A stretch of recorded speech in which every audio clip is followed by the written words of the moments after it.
All right, thank you everyone for your patience. We just got the go ahead to get started.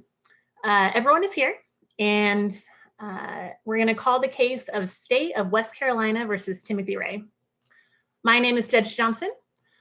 Scoring judges, you already have everything off, but please continue to keep your screen and your audio off until the trial ends. You should also have your video set to hide all non-video participants.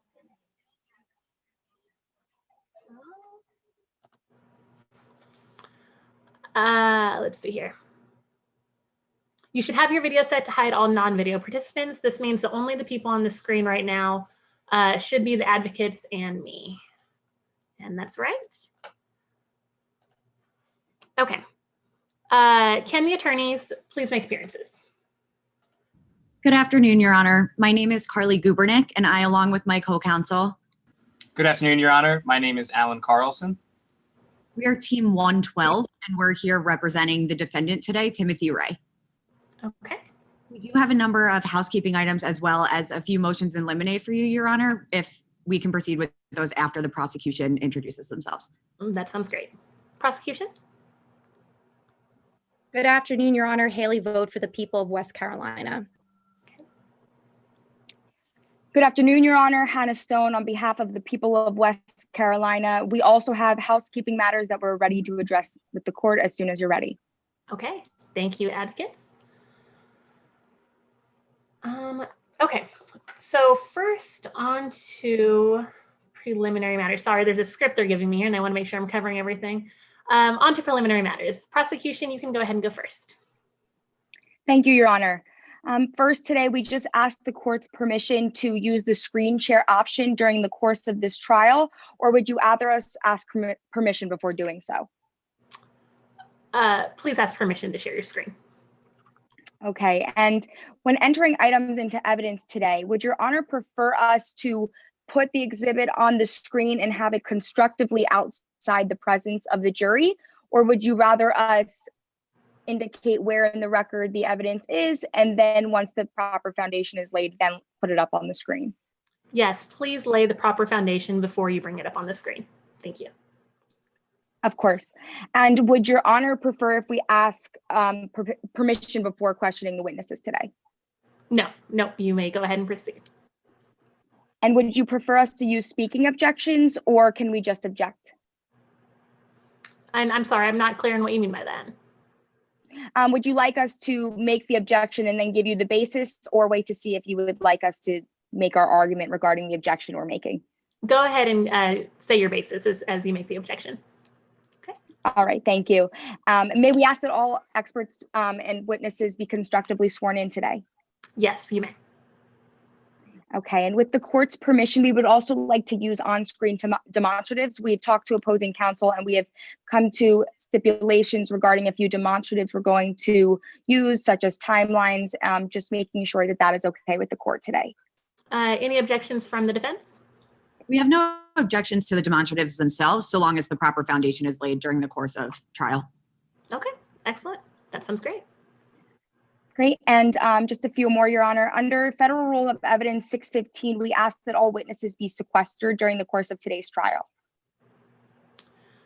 The expert witnesses will not be sequestered. They will be allowed to hear all testimony. Okay, Your Honor, thank you. And with the judge's permission, if counsel for people or defense lose internet today, because of course we're doing it on Zoom, permission to stop the clock and allow either side to get back onto the Zoom and go from there, if that's okay with you. Absolutely. That's a great question. And yes, we will stop the clock. Great. And lastly, Your Honor, I just wanted to go through some other stipulations we have come to regarding the exhibits in this case. We have stipulated with opposing counsel to only using Exhibit 21, which is on page 98 of the record. There is a few images of the victim in this case and where the body was found, but we have stipulated to only using Exhibit 21. Just wanted to put the court on notice of that. Would you like me to continue with the other exhibits we've stipulated to, Your Honor? No, you can actually, I'll ask if there are any objections. And if there are no objections, then you can just say no objections. All right. All right, great. Additionally, we've stipulated to Exhibit 10 the admissibility of Exhibit 10, which is on page 57 of the record. Okay. You know, and we don't have to go through, thank you, counsel. We don't have to go through each exhibit that's been stipulated to.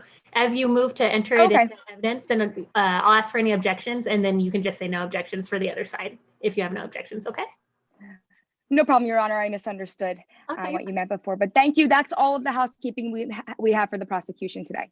All right, thank you, prosecution. Defense? Your Honor, just to be clear, are we moving forward with just housekeeping matters, or should we move into motions in limine as well? Why don't you start with your housekeeping matters? I'm sorry, prosecution, do you have a motion in limine also? Yes, we do, Your Honor. Yes, Your Honor. Okay, great. We'll go ahead and do housekeeping matters, and then we'll move into the motions in limine. No problem. Just a few more items for you, Your Honor. We ask that all sidebar be constructive in this case. Yes, outside the presence of the jury? Yes, outside of the presence of the jury. Right. And then also exhibits in the case file are pre-marked. We just ask that they maintain their pre-markings as we admit them into evidence today. That will, yes, they will. And with that, that's all of our housekeeping items, Your Honor. Okay, excellent. Prosecution, you may proceed with your motion in limine. Your Honor, we have a few motions, but before raising such motions, would you like a brief recitation of the facts? No, that's not necessary. Okay.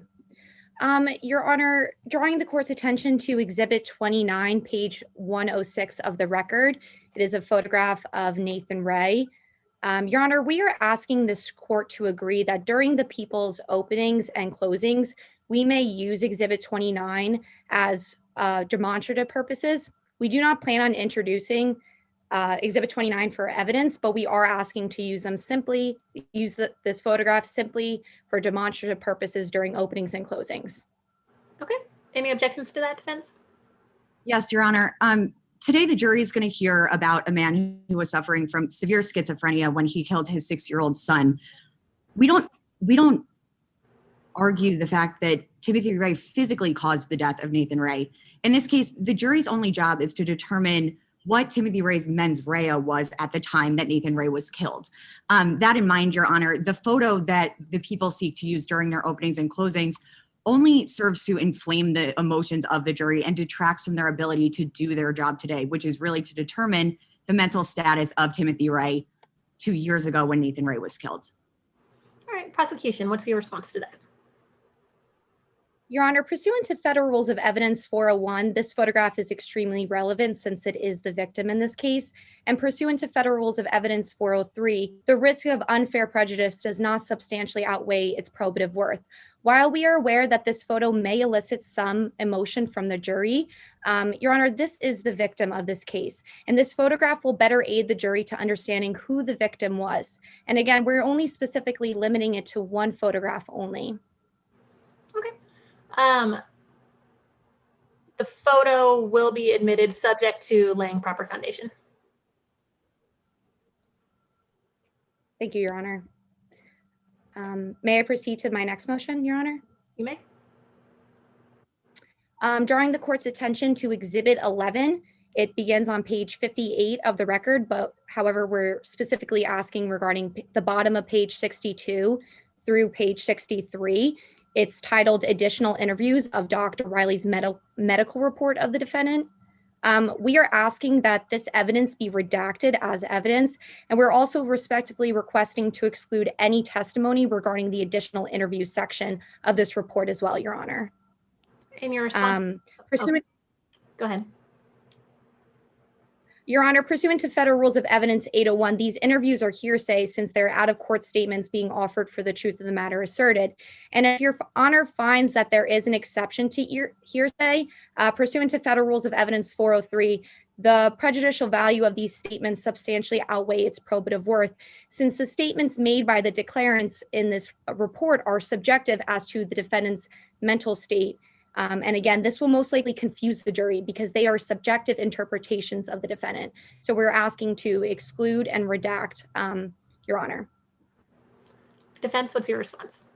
Yes, Your Honor.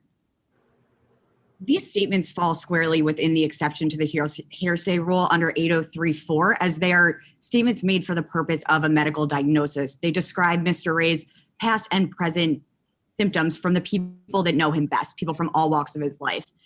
Further, Your Honor, under Federal Rule of Evidence 703, these statements are proper evidence for psychiatrists to rely on. Interviews with people close to the patient are evidence that are regularly relied on by psychiatrists to form an opinion about the mental status of a patient. And we ask under both of those grounds that section of the report be admitted. Okay. The document will not be redacted. I will reserve ruling as to the admissibility of each statement, so you can renew your objections at that time, prosecution. Your Honor, we have no further motions. All right, thank you. Defense, you may proceed. Yes, Your Honor. Like I said before, by way of background, the jury today will hear about a man who was severely schizophrenic when he killed his 6-year-old son. Again, we don't dispute the physical nature of this killing. We don't dispute that Timothy Ray physically caused the death of Nathan Ray. The only legal issue, again, is the mens rea at the time of the act. Your Honor, there is one other photo that we want to discuss its admissibility under Federal Rule of Evidence 403. There's a photo of Nathan Ray's bedroom, including all of his toys in it. This is Exhibit 27 for your reference. We ask that this, again, be excluded as it only serves to inflame the emotions of the jurors. And defense, or I'm sorry, prosecution, what's your response? Your Honor, pursuant to Federal Rules of Evidence 403, the photograph is probative and the risk of unfair prejudice is not substantially outweighing its probative worth. Again, while we do understand that this photograph may elicit some emotion from the jury, we're limiting it to one picture only of the murder weapon, and it will better aid the jury to understanding the defendant's confession to this matter. This evidence corroborates the defendant's confession to Detective Booth, as he explains that he used a belt to strangle his son Nathan in Nathan's bedroom. So this photograph specifically corroborates the defendant's confession, and his mental state is at issue in this trial. So again, this evidence is extremely probative, and it goes directly to the defendant's mental state.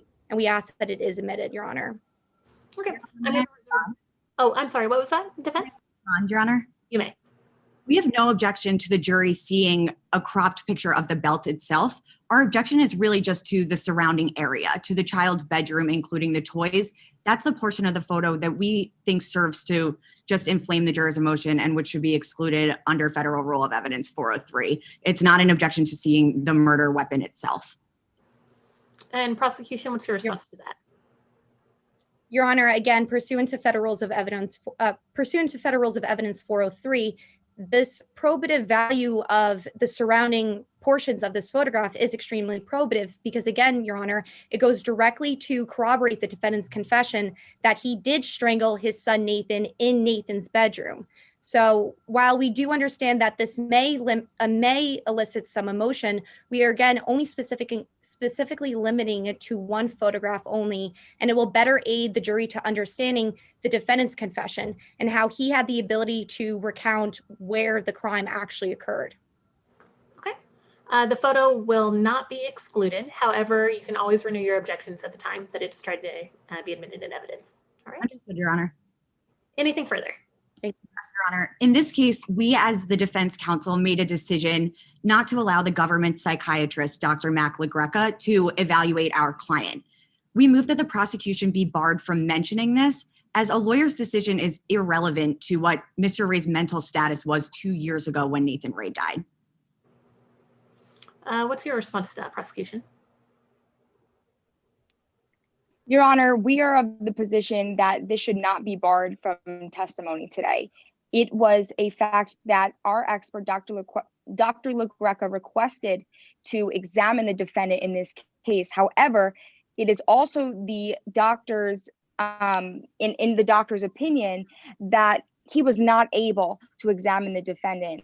And therefore, we believe that based on the fact that that is what happened, that is what occurred before the trial. And of course, the doctor would have appreciated the ability to examine him to come to an opinion. He wasn't able to do so. Does the denial of the witness have any probative value in this case? Yes, Your Honor. The people of West Carolina believe it's extremely probative under the Federal Rules of Evidence 403 because it goes to show that this person, the defendant in this case, it goes towards the weight of the fact that he was suffering from a mental illness and that our doctor didn't have the ability to examine the defendant in this case, and that there's a possibility that there was a reason why the defense did not want or desire our doctor in this case to examine the defendant for his mental illness or alleged mental illness. Defense, do you plan on commenting at all on the fact that Dr. LaGreca did not have a firsthand knowledge of the witness's interview, or any line of questioning like that? We do not, Your Honor. We will stipulate that Dr. LaGreca wanted to interview Mr. Ray and that she wasn't able to at no fault of her own. We assure the court that we will not attack Dr. LaGreca's opinion for the fact that she wasn't able to interview the defendant in person. Okay, based on that stipulation, prosecution, you will not be allowed to speak beyond what was stipulated here today. So that Dr. LaGreca, yes, was not able to interview the witness through no fault of her own.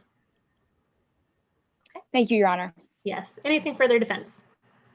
Just one thing to bring to Your Honor's attention. We did speak with counsel pre-trial just regarding the limitations of Federal Rule of Evidence 704B and the Pasquarella case, which are binding authority in this jurisdiction. Both opposing counsel and ourselves agree and stipulate that neither expert will opine on the mental state of Timothy Ray during the actions as they relate to the ultimate issue in this case today, during the killing of Nathan Ray. They will just to the fact that he wasn't able to tell right from wrong. I'm sorry, would you, what was that last part you just said, counsel? Specifically, the experts will not opine on the fact that, or on whether or not Timothy Ray was able to tell right from wrong at the time that the killing of Nathan Ray took place. Okay, excellent. And that's, you're in agreement with that, prosecution? Yeah, we are in agreement, Your Honor, with that case law, and we agree to abide by the case law as opposing counsel has just mentioned. Okay, excellent. Anything further from either party? With that, the defense is ready to proceed, Your Honor. All right, excellent. Prosecution, same for you? Yes, we are ready to proceed with opening statements whenever you are. All right, excellent. Okay. We will now hear opening statements from each party. Everyone should make sure they are in speaker view for jurors and for advocates. That button is in the top right portion of your screen. Attorneys, please remember to mute your audio when the other attorney is speaking. Okay. If you need to make objections, you can object by unmuting yourself. Thank you, Your Honor. Thank you. May the prosecution proceed with opening statements? Yep, as soon as everyone is off the screen, then you may proceed. All right, great. And if it's okay, Your Honor, I'm going to turn my camera off just a second just to set myself up, and then I will turn it back on when I'm ready to proceed and when you're ready to proceed. Absolutely, counsel.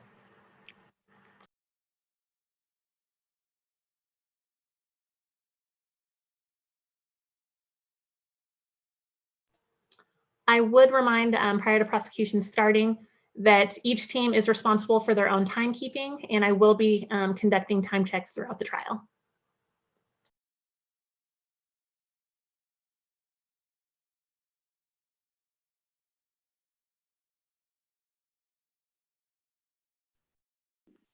May I proceed, Your Honor? You may proceed. Thank you. Punishment. That is why a 6-year-old boy has been strangled to death by his own father. That is why Nathan Ray has been strangled to death by his own father, somebody who was supposed to love and protect him.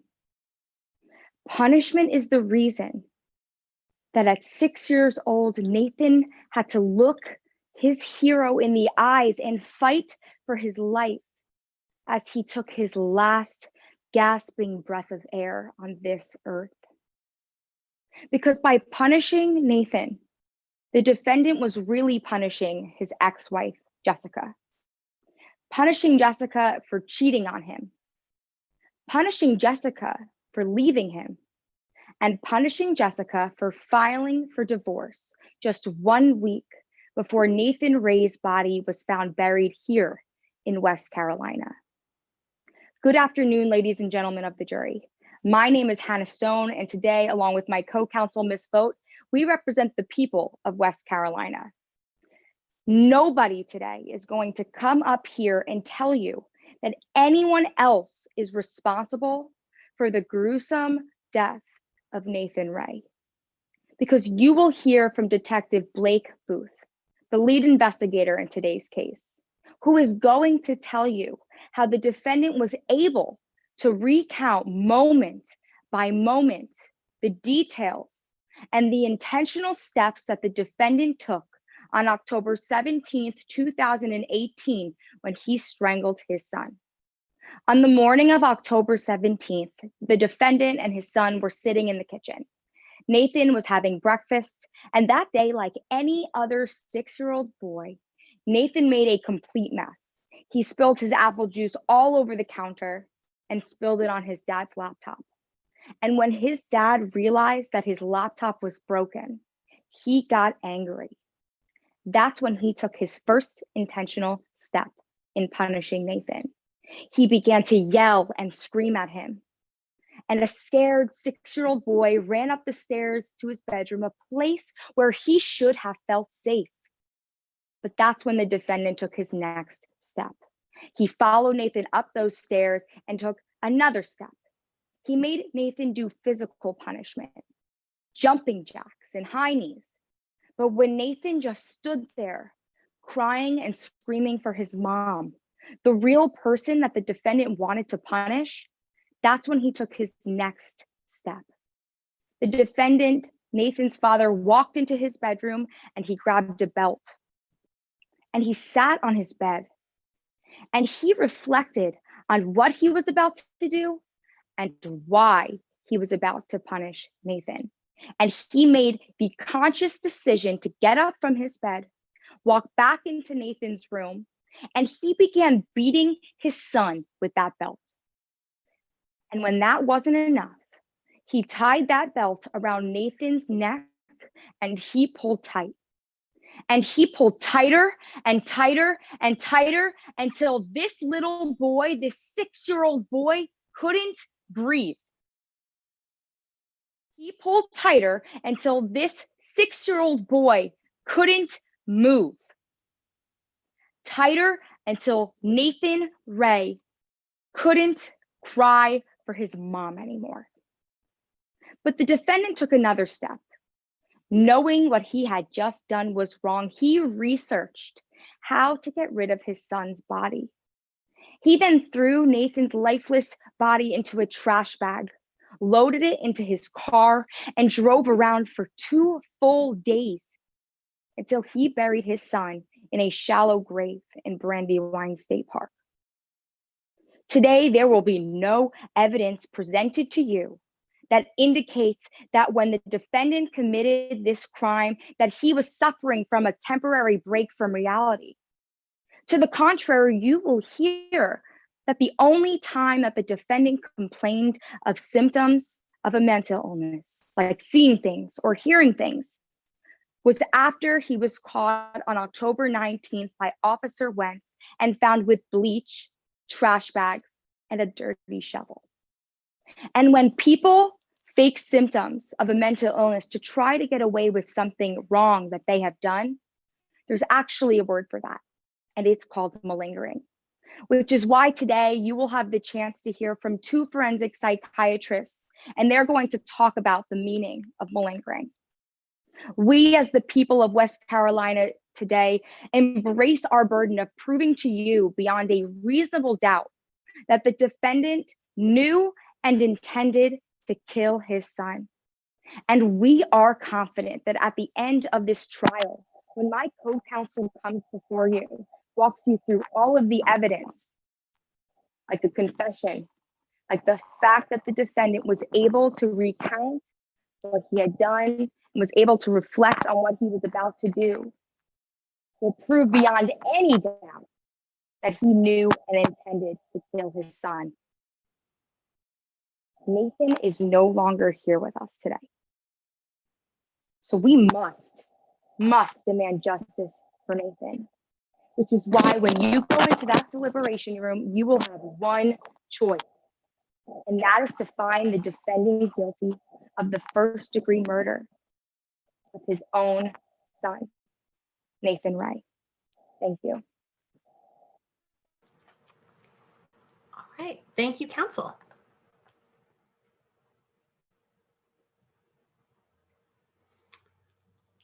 All right. Defense,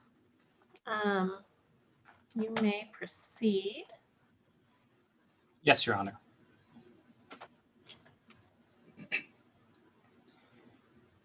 Timothy Ray is not a criminal.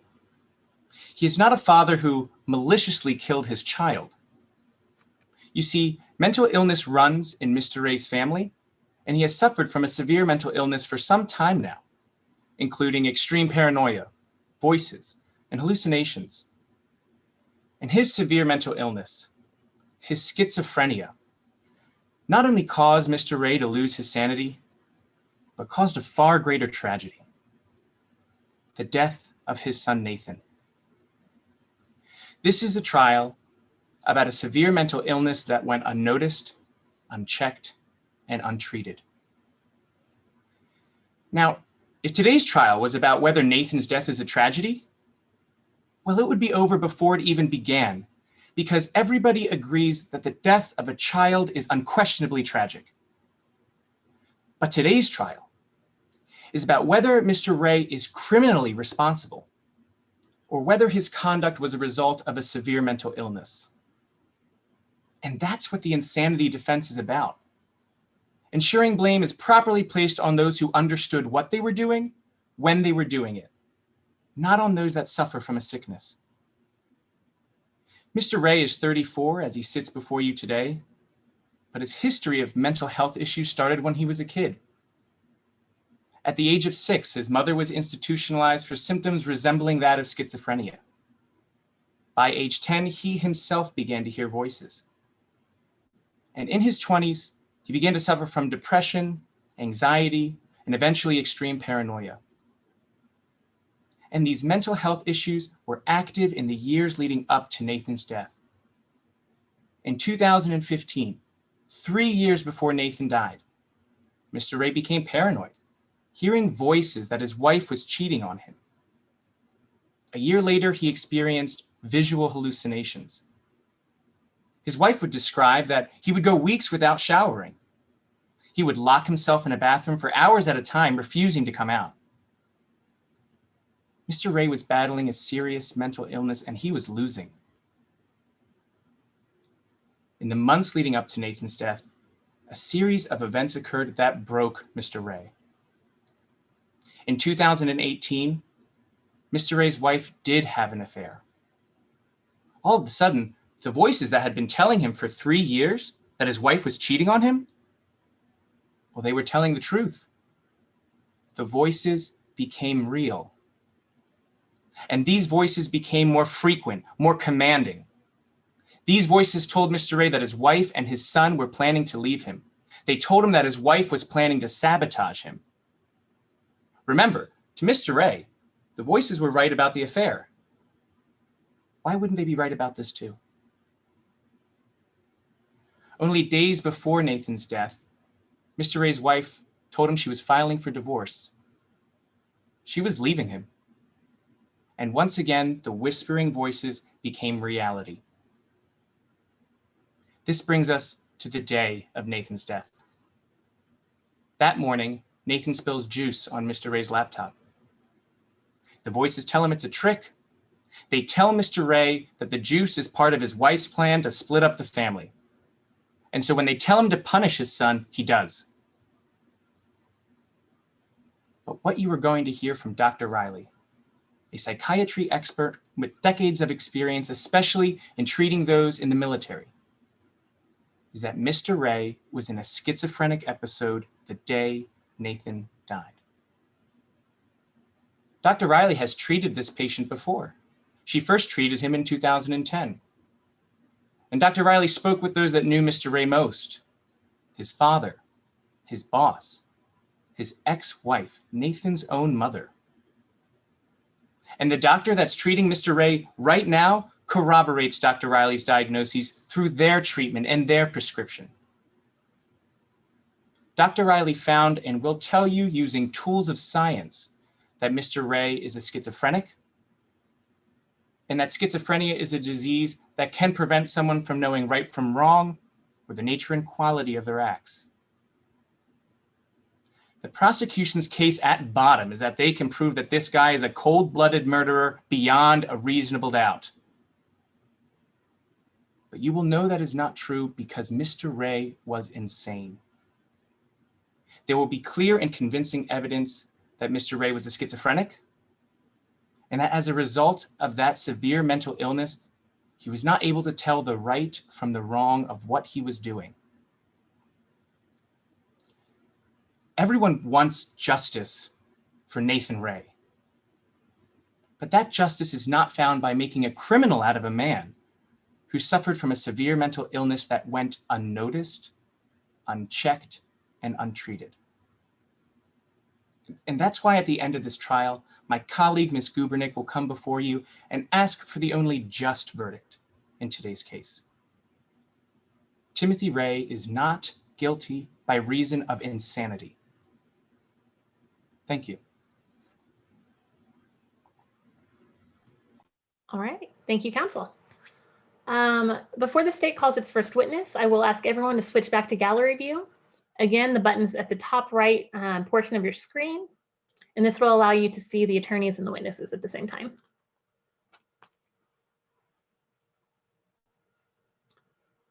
Okay, prosecution, are you ready to proceed with your case in chief?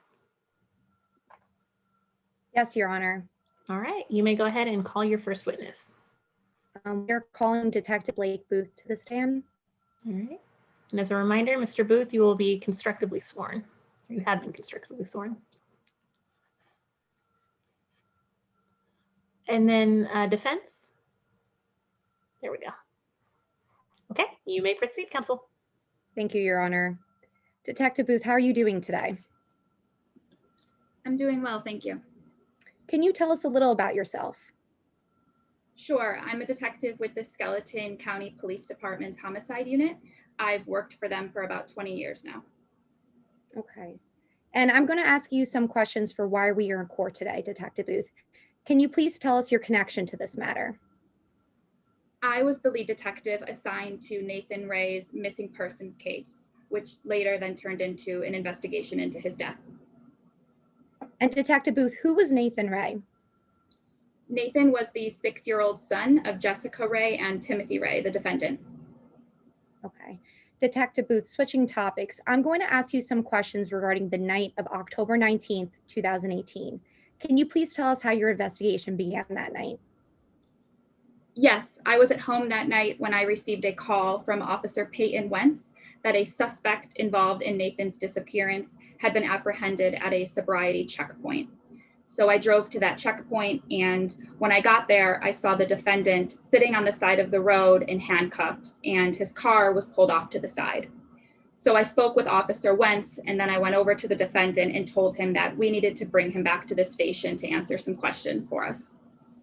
And how did the defendant respond when you told him that you were taking him into the station for some questioning? I asked him whether he understood what I was saying, and he started crying, and he told me he understood and that he would tell me everything.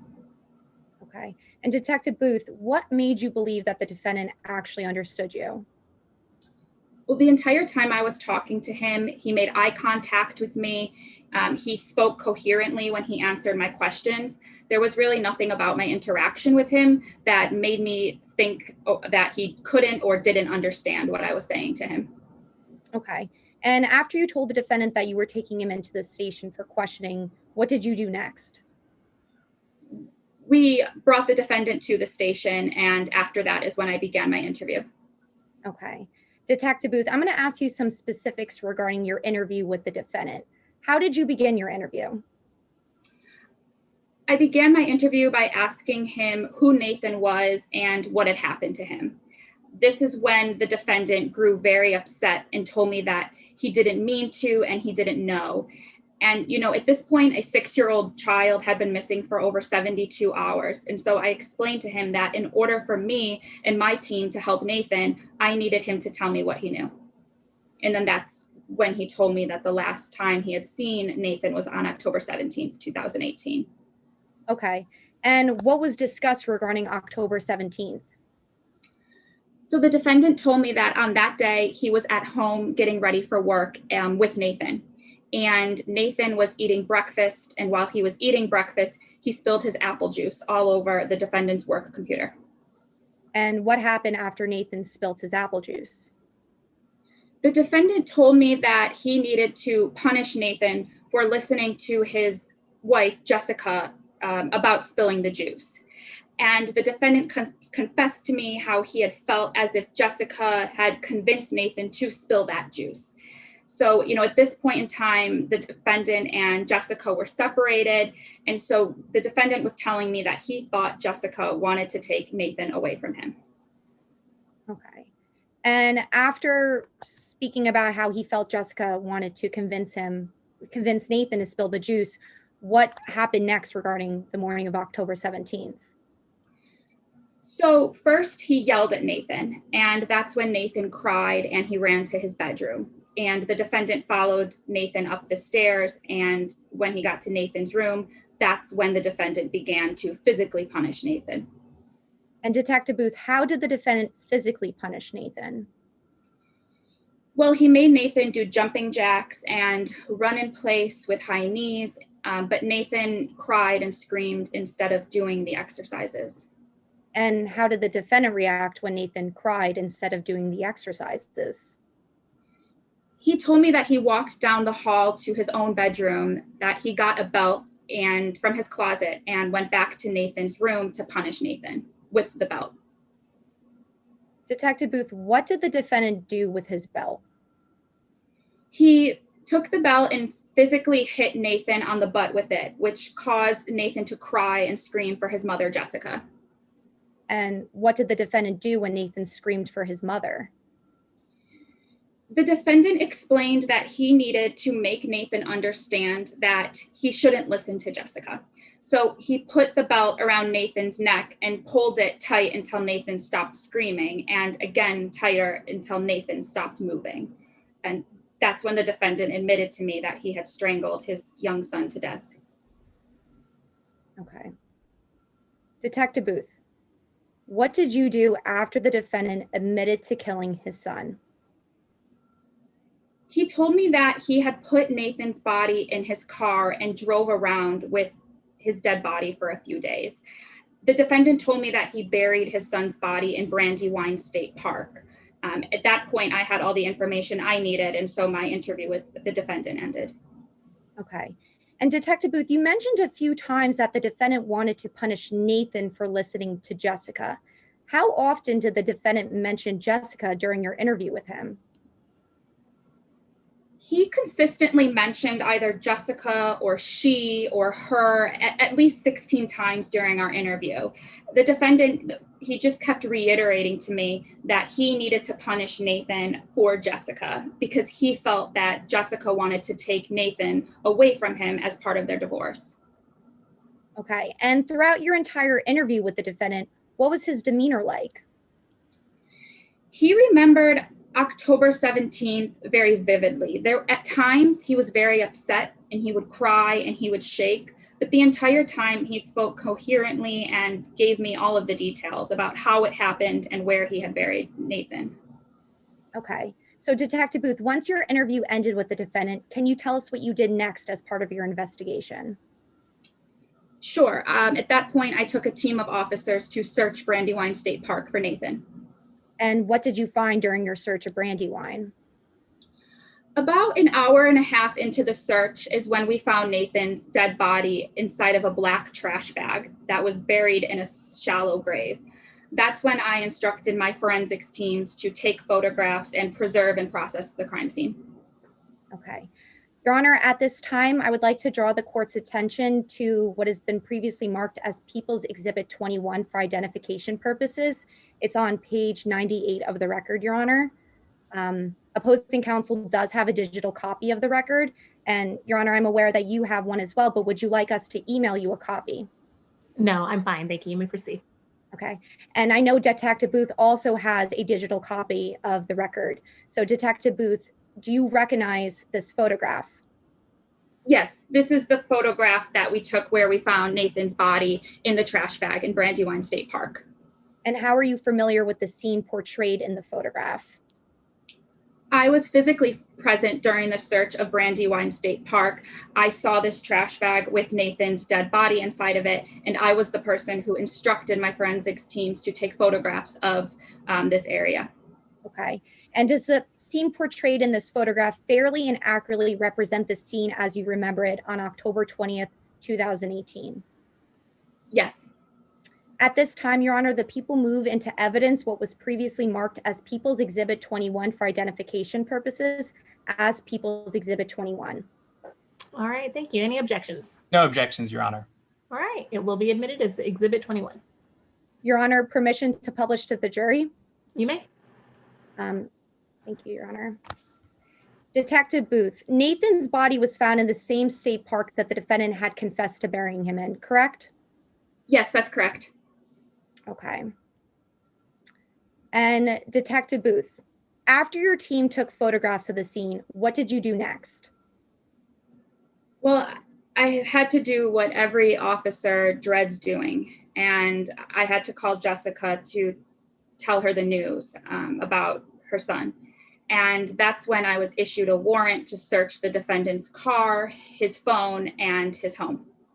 Okay. So starting with the defendant's car, what did you find during that search? I found a number of items in the defendant's black seat, or in his back seat, excuse me. There was bleach, garbage bags, and a dirty shovel with blood. So we seized all of the items, took photographs, and had a sample of the blood that we found on the shovel sent for testing. Okay.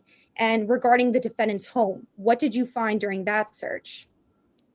We found a glass of juice spilled on the kitchen table, a laptop which was sticky and that wouldn't turn on, and a belt lying on the floor in Nathan's bedroom. My team photographed the belt and the juice and seized the items for evidence. Okay. Your Honor, at this time, I am drawing the court's attention to People's Exhibit 27 for identification purposes. It is page, excuse me one moment, Your Honor. It is page 104 of the record, and I'm aware that opposing counsel has a copy of the record. And Your Honor, would you like us to email you a copy? No, I have a copy of all the exhibits, so you don't need to email me any. Thank you, though. And Detective Booth has a copy as well. Detective Booth, can you please examine this photograph? And once you do you recognize such photograph? Yes, I do. How are you familiar with the scene portrayed in this photograph? I was physically present during the search of the defendant's home, and I instructed my forensics team to photograph this item. Okay. And does the scene portrayed in the photograph fairly and accurately represent the scene as you remember it on October 20th, 2018? Yes, it does. At this time, Your Honor, the people move into evidence what was previously marked as People's Exhibit 27 for identification purposes as People's Exhibit 27. Okay, any objections, defense? Just the objection we raised in preliminary motions, Your Honor, that the surrounding area, which is the toys in the toy chest, serve to inflame the emotions of the jury and as such should be excluded under 403. Okay. I do find that they are probative about the location of the murder weapon, so we will admit Exhibit 27 in evidence. Yes, Your Honor.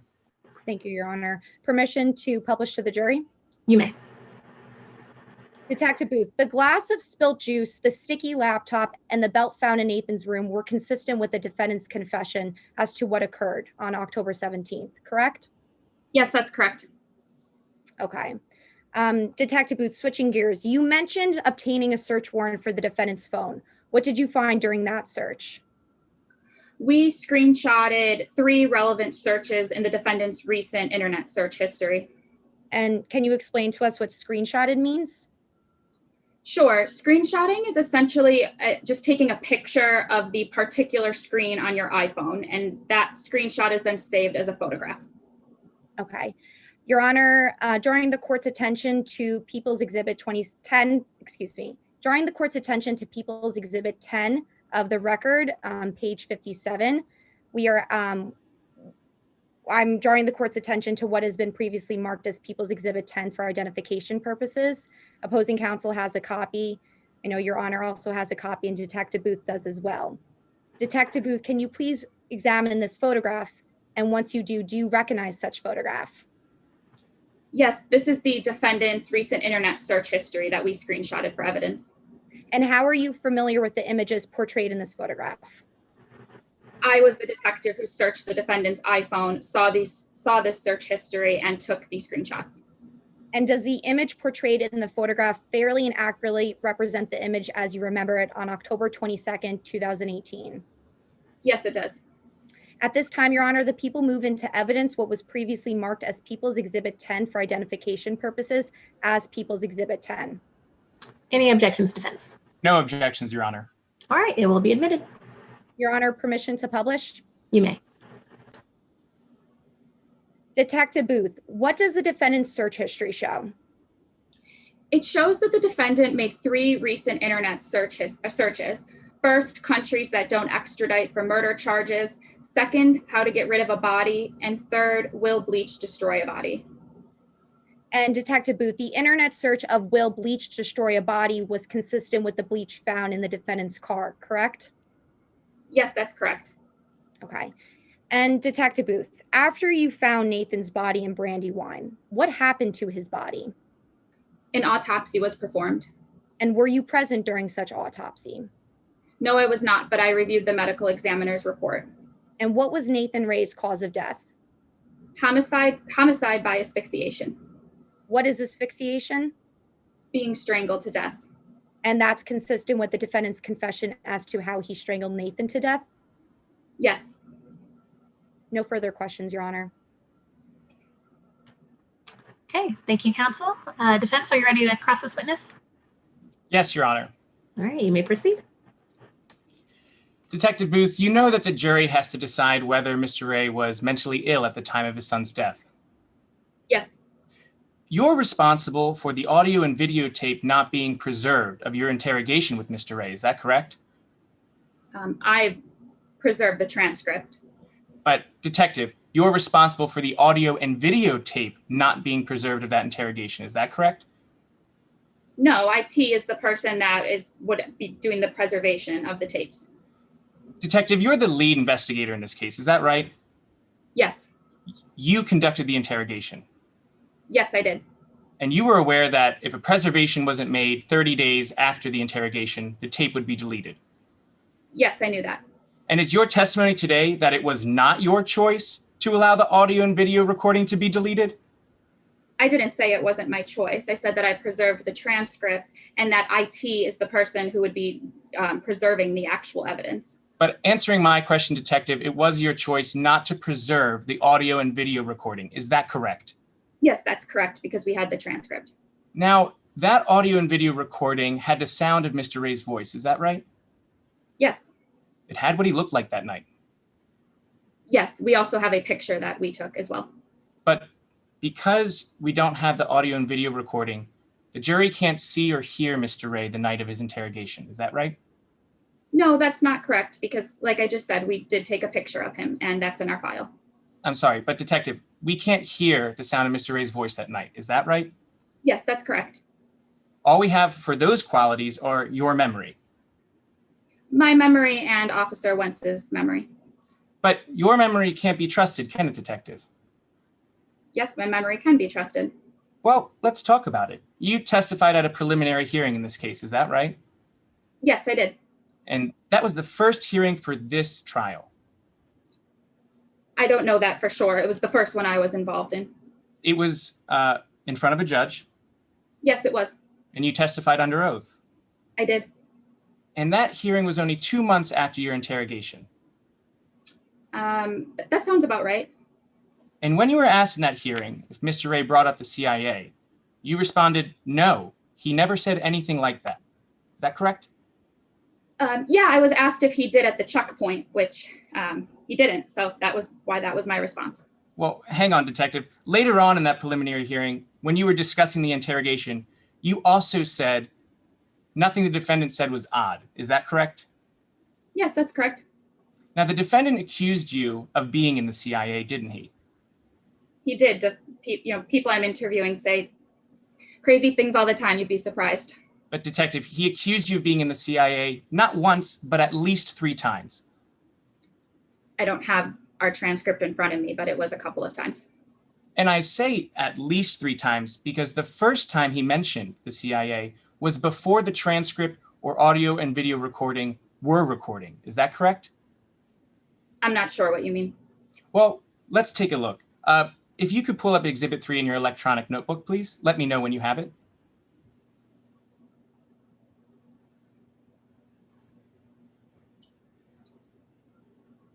I have it. This is the word-for-word transcript of that evening. Is that correct?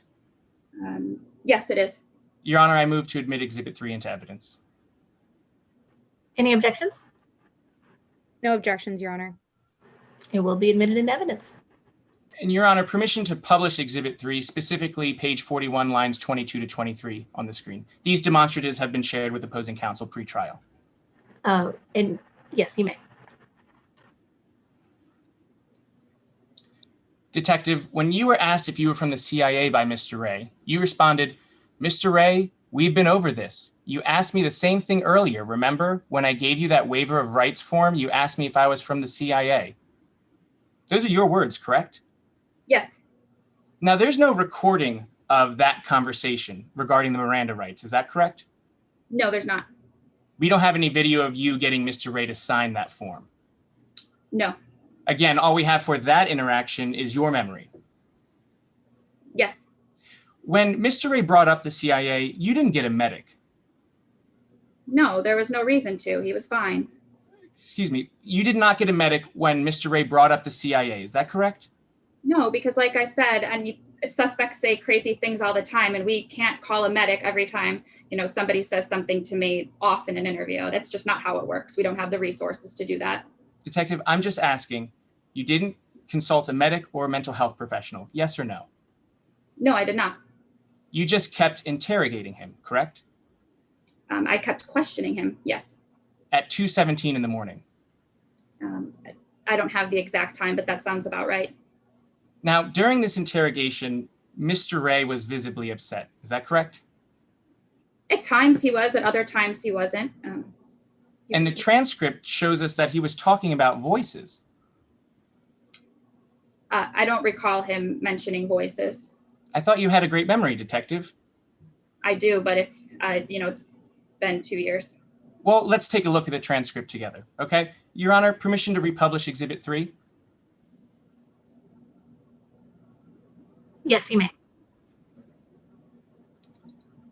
Detective, on page 42, line 7 of the interrogation transcript, Mr. Ray said, "She tricked him to spill the juice on it because she wanted to take him away from me." Is that correct?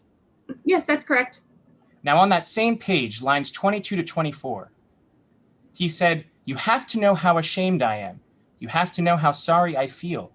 I would have never done it if they hadn't told me to do. They told me to. They told me that she tricked him." That's what Mr. Ray said, correct? Yes, that's correct. And you played into this idea of Mr. Ray's wife tricking him, saying, "She had him tricked too good if he was saying that. She sounds like a piece of work. How did you make him understand that she couldn't trick him like that?" Those are your words. Yes, those are my words. And you also said, "I bet you screamed it at him because he needed to understand."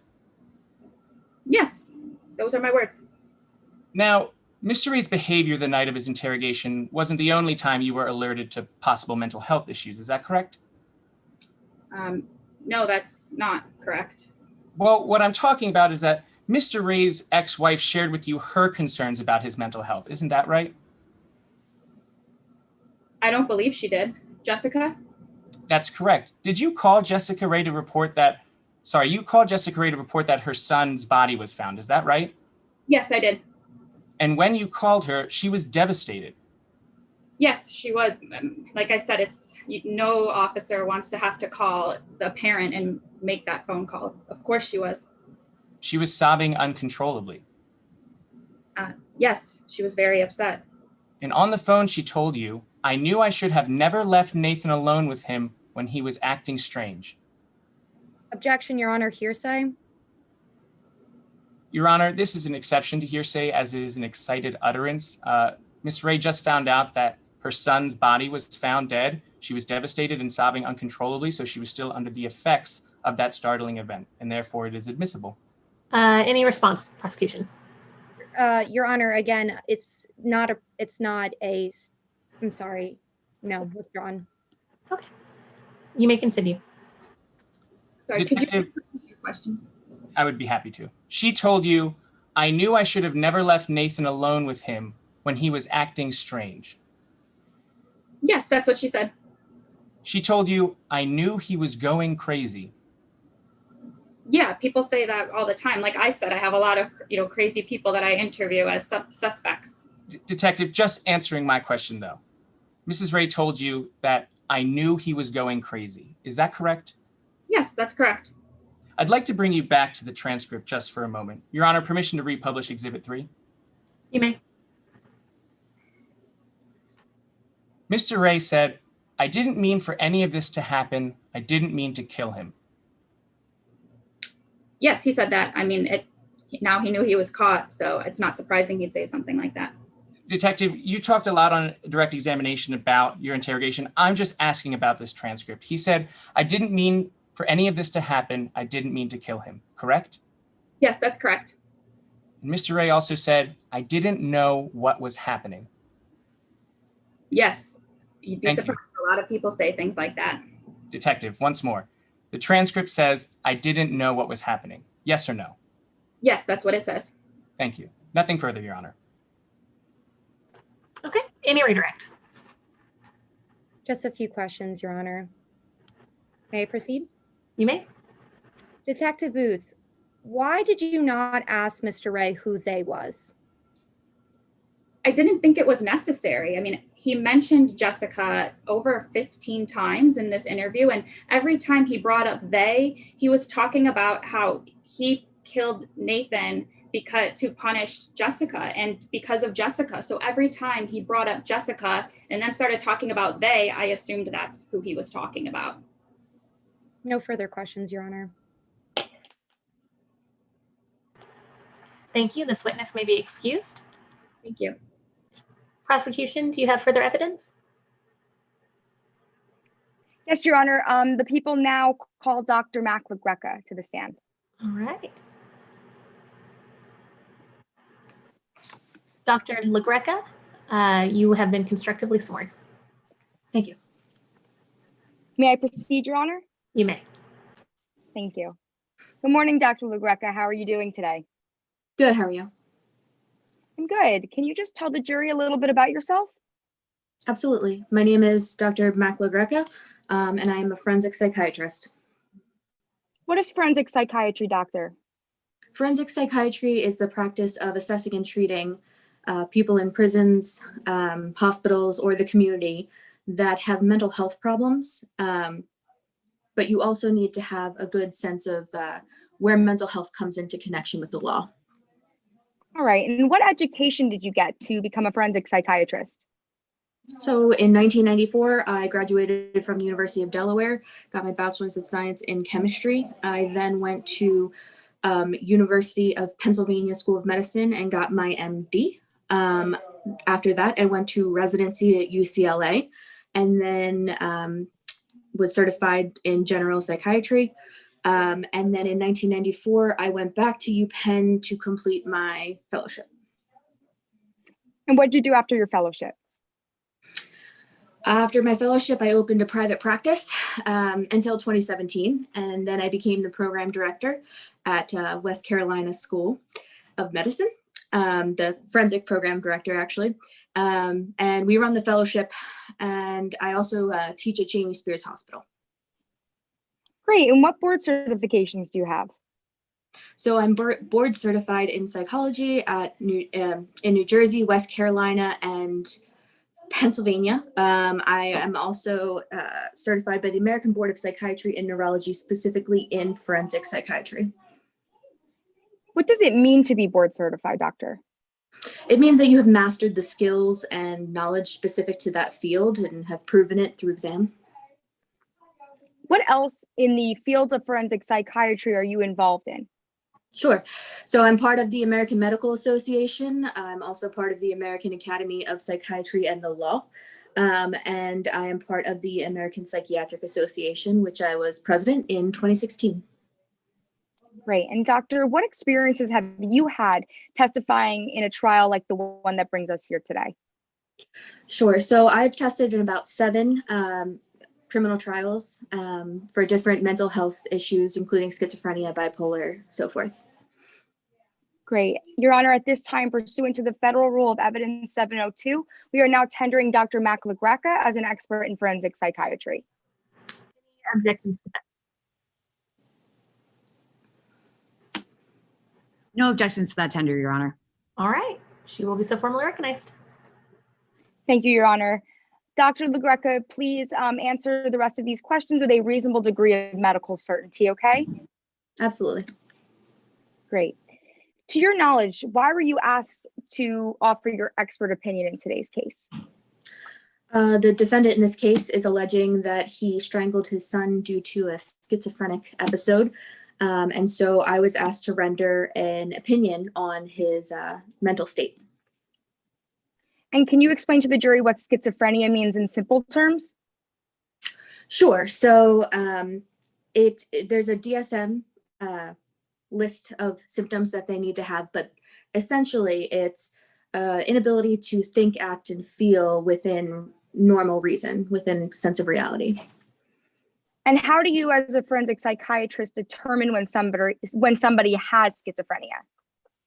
So again, there is this DSM-5 that we follow, and they need to have at least 2 symptoms for at least a month or longer.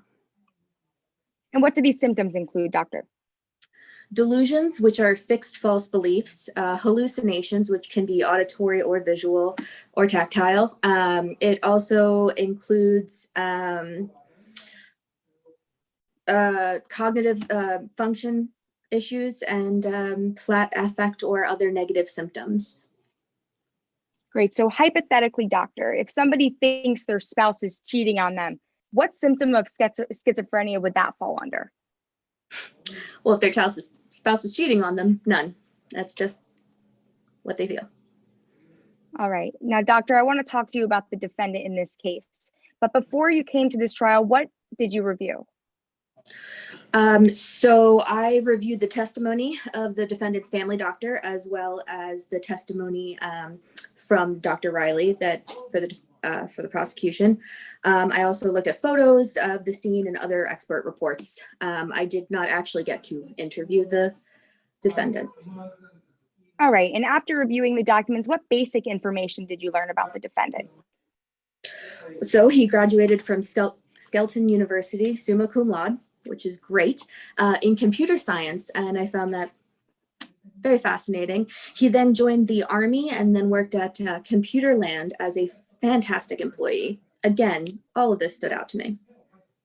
Why did that stand out to you, doctor? Because if the defendant was actually suffering from schizophrenia over these years, it would be highly unlikely that he'd be able to hold a steady job. Schizophrenia also has components that lead to social and occupational dysfunction and kind of inability to associate into what one would consider normal society. Okay, so even though you weren't able to examine the defendant, what did you review and what did you come to regarding what you did review? So I actually drew out a timeline of his medical history to kind of learn about what happened over the past 10 years. Great. And would it be helpful for the jury to see this timeline regarding the defendant's medical history? Absolutely. Your Honor, permission to share my screen and have the witness explain the timeline that she created? Any objections? Your Honor, I just ask that each of the facts that are included in the timeline, that there be a foundation laid before they're shown to the jury. Do you have that technological capability, Ms. Stone? I believe we do. I can have the witness explain what she included on the timeline and then present that part of the timeline, if that's okay with opposing counsel. As long as the foundation's laid and it comes into evidence, if we have it on good faith that it will, I can object as it comes in, or as if that foundation's not laid. Okay, great. You may Okay, proceed. that's fine. That should work. All right. Now, doctor, can you just tell, sorry, hold on one second. All right. Doctor, what's the first thing that you learned about the defendant's medical history? So as you can see from the timeline, the defendant was seen by Dr. Riley actually while he was in the military in 2010. At that time, Dr. Riley diagnosed the defendant with generalized anxiety and depression. Great. And doctor, can you describe what life is like for somebody suffering from anxiety and depression? Sure. So someone that's suffering from anxiety could have a heightened sense of stress, difficulty putting down worries, sleep disturbances. For depression, they can have sense that they're very sad, they have guilt, they have thoughts that life isn't worth living. And again, they can have some sleep disturbances. All right. So hypothetically, if somebody is suffering from either anxiety or depression, what distinctions can they make between right and wrong? Normal distinctions. Both of those are just mood disorders. So they don't actually affect someone's cognitive function or ability to make moral judgments. Okay. And what else stood out to you regarding the defendant's medical history, doctor? Sure. So he actually visited Dr. Di Giuseppe, which was his primary care provider, in 2011, 2014, and 2017, as you can see by the timeline. And what did you learn about the defendant's visits with Dr. Di Giuseppe? I learned that the defendant, like when he talked to Dr. Riley, never actually told Dr. Di Giuseppe that he was having any hallucinations or delusions. He mostly just said he is having some marital problems and a bit of depression. All right. Your Honor, permission to put that on the screen for the timeline? You may. Great. Great. Thank you. Doctor, what else did you learn? Again, he never complained to any symptoms of schizophrenia to Dr. Riley as well in 2010. It wasn't actually until after the death of his son, Nathan Ray, which I marked on the slide, that he first started mentioning symptoms to physicians. And that physician was actually Dr. Riley for the defense. Previous to that, he did not mention any of the issues that would be considered schizophrenic symptoms. All right. And what did Dr. Riley diagnose the defendant with this time? Now he diagnosed him with schizophrenia, which again, surprising. Why did that surprise you? Because it's not something that just pops up all of a sudden. And it usually builds on itself. And it did not do so according to this timeline. Additionally, he saw another physician at the prison after this, and once again was not diagnosed with schizophrenia, was simply given medication for anxiety and depression. All right. And doctor, what else about the schizophrenia diagnosis stood out to you after you reviewed the evidence in this case? Sure. So I guess to me, what stood out was that, again, he never reported hearing things, seeing things. No one else reported that. And then once he strangled his son and was caught, he suddenly had these symptoms. Again, not something you can turn on and off. Secondarily, he also kind of took a pause before he went and proceeded to strangle his son. And that's not really something that someone would do if they were in a psychotic break. You're in a psychotic break. You don't have time to sit and think about things.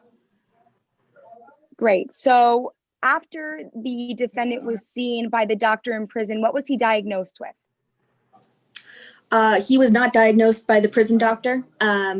Again, they just gave him Seroquel, which can be taken for anxiety, depression, kind of helps you sleep at night. So nothing. And after reading that he wasn't diagnosed by the prison doctor, what was your opinion about that? Well, at that point, it really got me concerned about the DSM diagnosis of malingering. All right. And so you just mentioned this word malingering. Can you just explain to the jury what that means? So sure. So malingering is defined by the DSM as a health condition in which someone fakes or makes up symptoms in order to gain something or get out of something. As you can see from the timeline, none of the symptoms were present prior to talking to Dr. Riley after he was caught for murdering his son. And so to me, that doesn't sound like true schizophrenia. That sounds like malingering.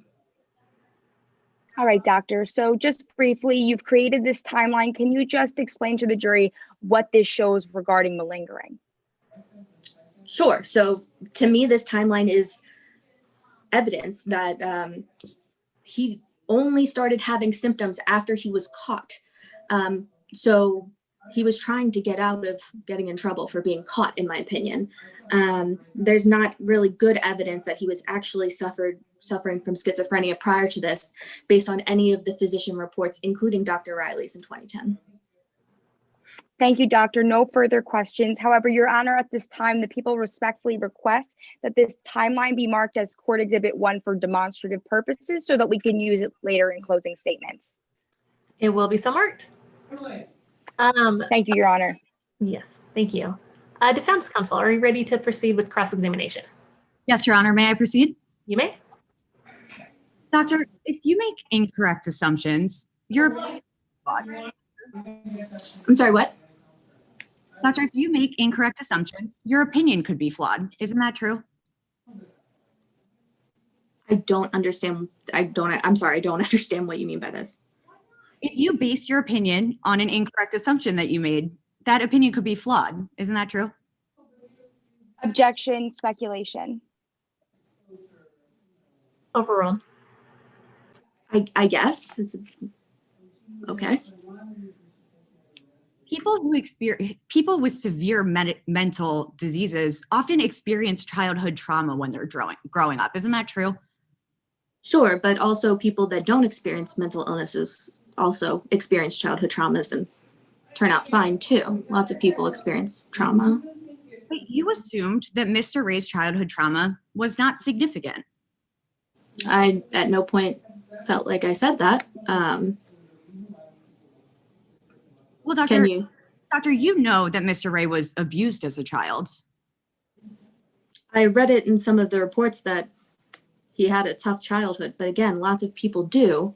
It's not clear evidence of anything to me. Father often refused to feed him, Yeah, sounds like a really tough time. bathed him in freezing water. I mean, I was not there, but according to the reports, yes. Doctor, you also assumed that Mr. Ray's family history of severe mental illness was not significant. Again, I never made mention of his family history, so I don't know. I think you're assuming that I assumed something I didn't assume. Well, Doctor, you wrote a report in this case, didn't you? I did write a report, yes. If you turn to to Exhibit 13, starting on page 69 of your electronic notebook, let me know when you're there. Okay. That's your report, right? Expert report of Mac LaGreca, MD, yes. It's 7 pages long. I don't know the exact page count, but it feels like a right number. You have it in front of you, right, Doctor? Yes. It's 7 pages long. I'm sorry? It's 7 pages long, isn't that correct? Again, I believe so. You gave this report to the prosecution in this case, knowing that it could be used in today's trial. Yes, that was my job. And you did talk about Mr. Ray's family history, didn't you? You know, honestly, I wrote this a while back. Take a look at page 74, the first paragraph. Thank you. Doctor, Yes. do you have the electronic notebook in front of you? I do not. I have only printed. I was not aware that I needed to. My apologies. Are you on page 74? No, I'm not. Okay. Your Honor, since witness doesn't have a copy with her today, can we agree that, counsel, will you stipulate that there is a section on family history in this report? Would you like to screen share it with the judge's permission? You may do that. That would be very helpful. Yeah, Ms. Gubernick, that time will not be counted against you. Thank you, Your Honor. I appreciate that. My apologies.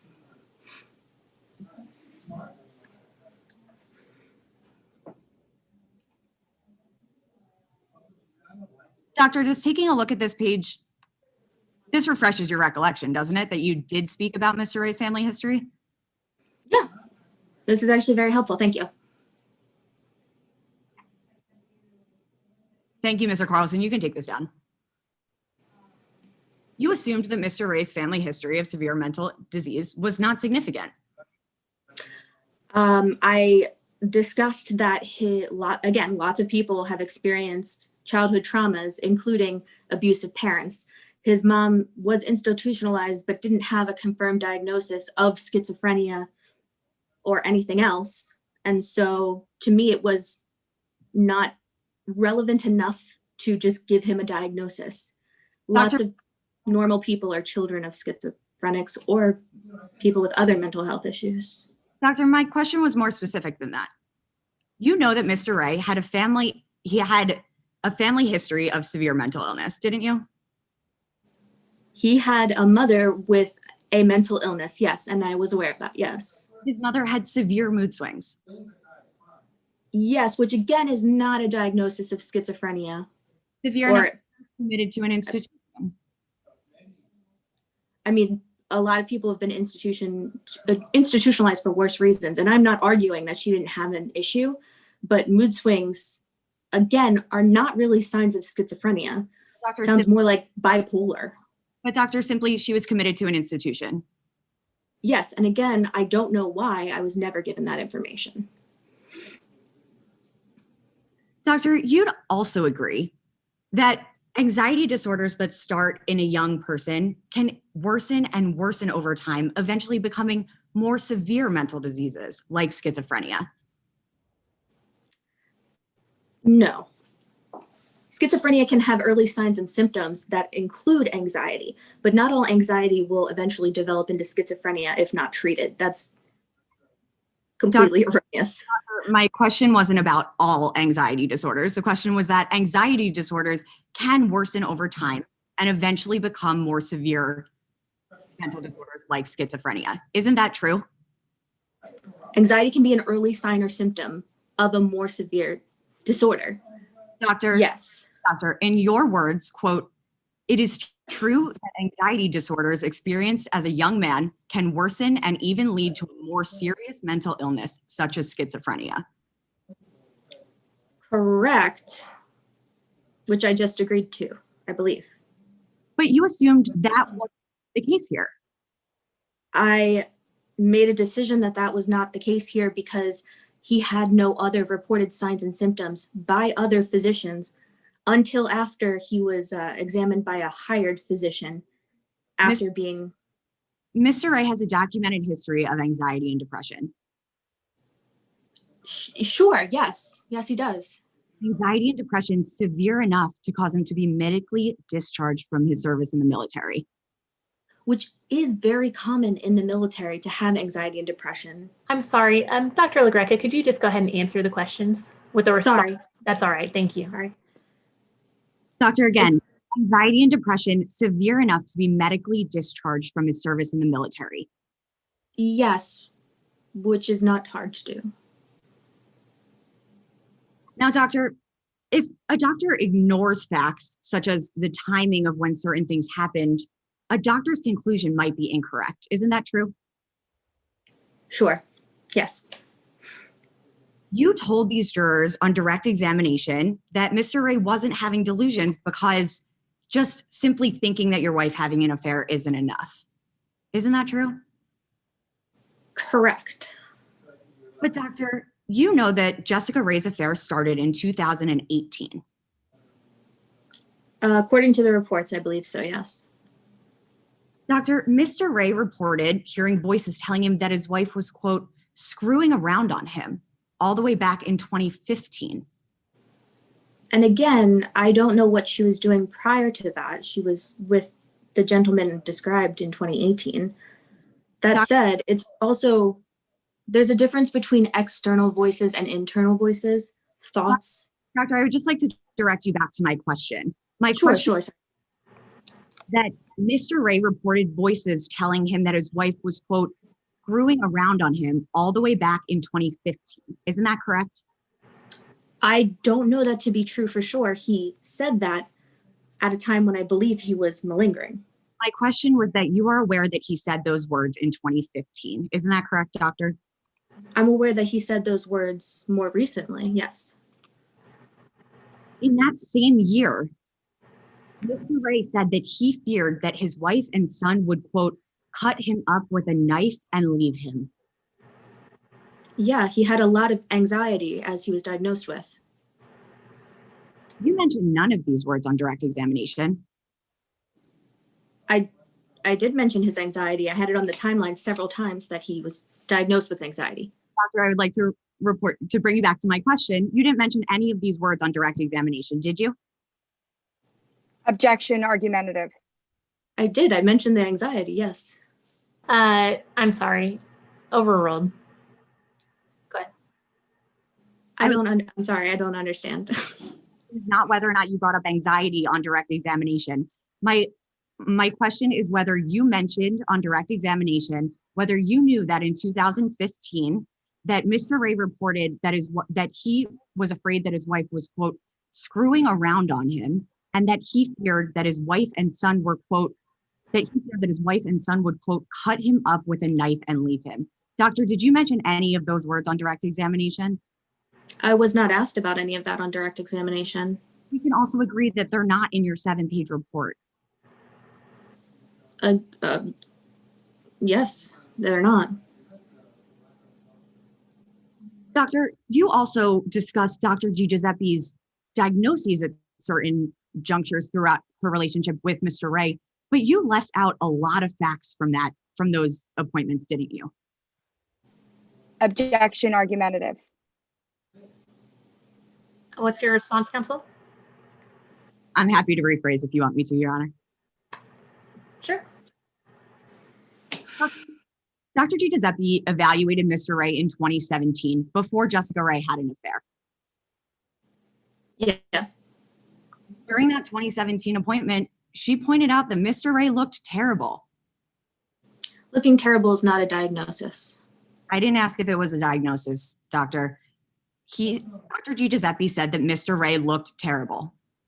Sure, a person with depression will often also not shower, look terrible, so forth. All right. Thank you, Dr. LaGreca. If you could just try to answer the questions that were asked, that would be great. Sorry. That's all right. Thank you. He accused his doctor of listening in on his phone calls. Yes. He accused his doctor of siding with his wife and conspiring against him. Sure, he was very anxious. He said those words. She said those words, didn't she, doctor? I believe so. I don't have the transcript in front of me. Dr. G. Giuseppe refers patients to mental health professionals when she believes that their symptoms are serious. Right, which she did not do in 2010, 2011, 2014. But in 2017, based on his symptoms, Mr. Ray was referred to a psychiatrist. Yes, he was, and he never ended up going. The doctor wanted Mr. Ray seen the very next day. I don't have the transcript in front of me, but I believe that to be true. You didn't mention that Dr. G. Giuseppe wanted him seen the next day on direct examination, did you? I was not asked about that on direct examination. And we can agree that those weren't included in your report. Yes, they were not. By the way, doctor, you wrote that report based on your reading of 100 documents in this case, on 100 pages of documents. Isn't that true? Yes, it took quite some time. Yeah, and for reading 100 pages and writing a 7-page report, you billed $12,500. This is my job. We all are paid to be here. Yes. You also know that Mr. Ray said on numerous occasions that he believed that government agents and the CIA were watching him. And which page was that? Well, Doctor, he said it a number of times. He said it to Detective Booth, Sure. said it to Officer Wentz, Sure. said it to Dr. Riley. Again, all of this happened after the fact, But consistent with malingering. you didn't bring it up on direct examination. I wasn't asked about it on direct examination, but I did bring up the malingering concern. It's not in your report, is it, Doctor? My concern for malingering or the fact that Mr. Ray was concerned that the CIA and government agents were watching him. No, I don't believe I discussed it directly. Again, I only have parts of the report in front of me. Now, Doctor, you also ignored all of the statements of Nathan's mother in this case, didn't you? I did not have the opportunity to interview her directly, but I did read the reports. You didn't mention any of her words on direct examination. Again, I was not asked about her direct words on examination. And Doctor, they're not included in your 7-page report, are they? I'm not here to evaluate his wife. I'm here to evaluate him. Right. Because the truth of the matter is, she gave you information about it. She told you that Mr. Ray had mood swings all throughout their relationship. Consistent with episodes of depression, consistent with anxiety. Doctor, again, I'm going to direct you back to my question. Mr. Ray had mood swings all throughout their relationship, according to Jessica Ray. Isn't that true? Sure. He would lock himself in the bathroom for hours. And cry. Again, depression. Doctor, I'm going to direct you back to my question. He would lock himself in the bathroom for hours. Isn't that true? Yes. He wouldn't shower for more than a week at a time. Yes, again, common with depression. Doctor, back to my question. She said that he wouldn't shower. Yes, I said yes. As soon as Jessica Ray heard that her son had been killed, she said to police, quote, "I never should have left Nathan alone with him when he was acting strange." Yeah, and a lot of people consider people with anxiety and depression to be acting strange. Doctor, He still had a mood disorder. Doctor, I'm just saying it wasn't that. Doctor, the jury has heard you say over and over again how you classify each of these. I'm asking you whether you were aware of Jessica Ray's words. Aware, yes. And you didn't include them in your report. I didn't find them necessary to include in my report. And you never mentioned her words, quote, "I knew he was going crazy." No, again, it's colloquial terms. People can say that with people with depression or anxiety, other mood disorders. Crazy is not a diagnosis. Doctor, they could also say it about someone with schizophrenia, couldn't they? Sure, or bipolar or a number of other disorders. No further questions. Okay, thank you, counsel. Any redirect? Really quickly, Your Honor, but before, I just want to let you know I'm having some internet issues and I apologize if I get kicked off and come back on. Okay, thank you, counsel. No problem. Dr. LaGreca, can you just explain when did the defendant complain or report symptoms of hearing or seeing things? After he had murdered his son and was caught for it. Objection, Your Honor. This testimony was already elicited on direct examination. Any response, counsel? I can withdraw, Your Honor. Okay. Thank you. No further questions. All right, thank you. Thank you, Dr. LaGreca. We appreciate your testimony. Thank you. Have a good day. Thank you. Anything further from prosecution? Nothing further, Your Honor. All right, excellent. At this time, we are going to take just a 10-minute break, and we'll come back. And everyone, yeah, we'll take a 10-minute break. We'll be right back. All right. I'd also like a time check. Would timekeepers please put their times into the chat?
Okay. Jurors, are you back with us? Juror Boylan's back. Great, great. And our third juror? Yep, I'm back. Perfect. All right, great. Defense, are you prepared to move forward with calling your first witness? Yes, Your Honor, but at first we have a mid-trial motion, if Your Honor will permit. Yep, absolutely. Your Honor, the defense moves for a mid-trial motion pursuant to Rule 29 and a motion of acquittal. Part of the prosecution's burden today requires that they make an in-court identification of the defendant as well as establish jurisdiction, and neither of those requirements have been satisfied. For those reasons, we move for a motion. We move for acquittal. Okay, and response, prosecution. Your Honor, the defense's motion should be denied under Rule 29 of the Federal Rules of Criminal Procedure, as the people have introduced through testimony and evidence enough circumstantial evidence to sustain the conviction today of the first-degree murder. We are of the belief that we have established the jurisdiction of West Carolina and have identified the defendant as being Timothy Ray. If you would like, Your Honor, I could reiterate the people's burden again and explain the sufficient evidence that we produced during the testimony today, if you would so choose. Nope, that's not necessary. We will deny the motion at this time. Thank you, Your Honor. Yes. Anything further? Nothing further, Your Honor. Before we call our witness, do you mind if I just have about 2 minutes real quickly to tighten something up, please? Sure. Thank you.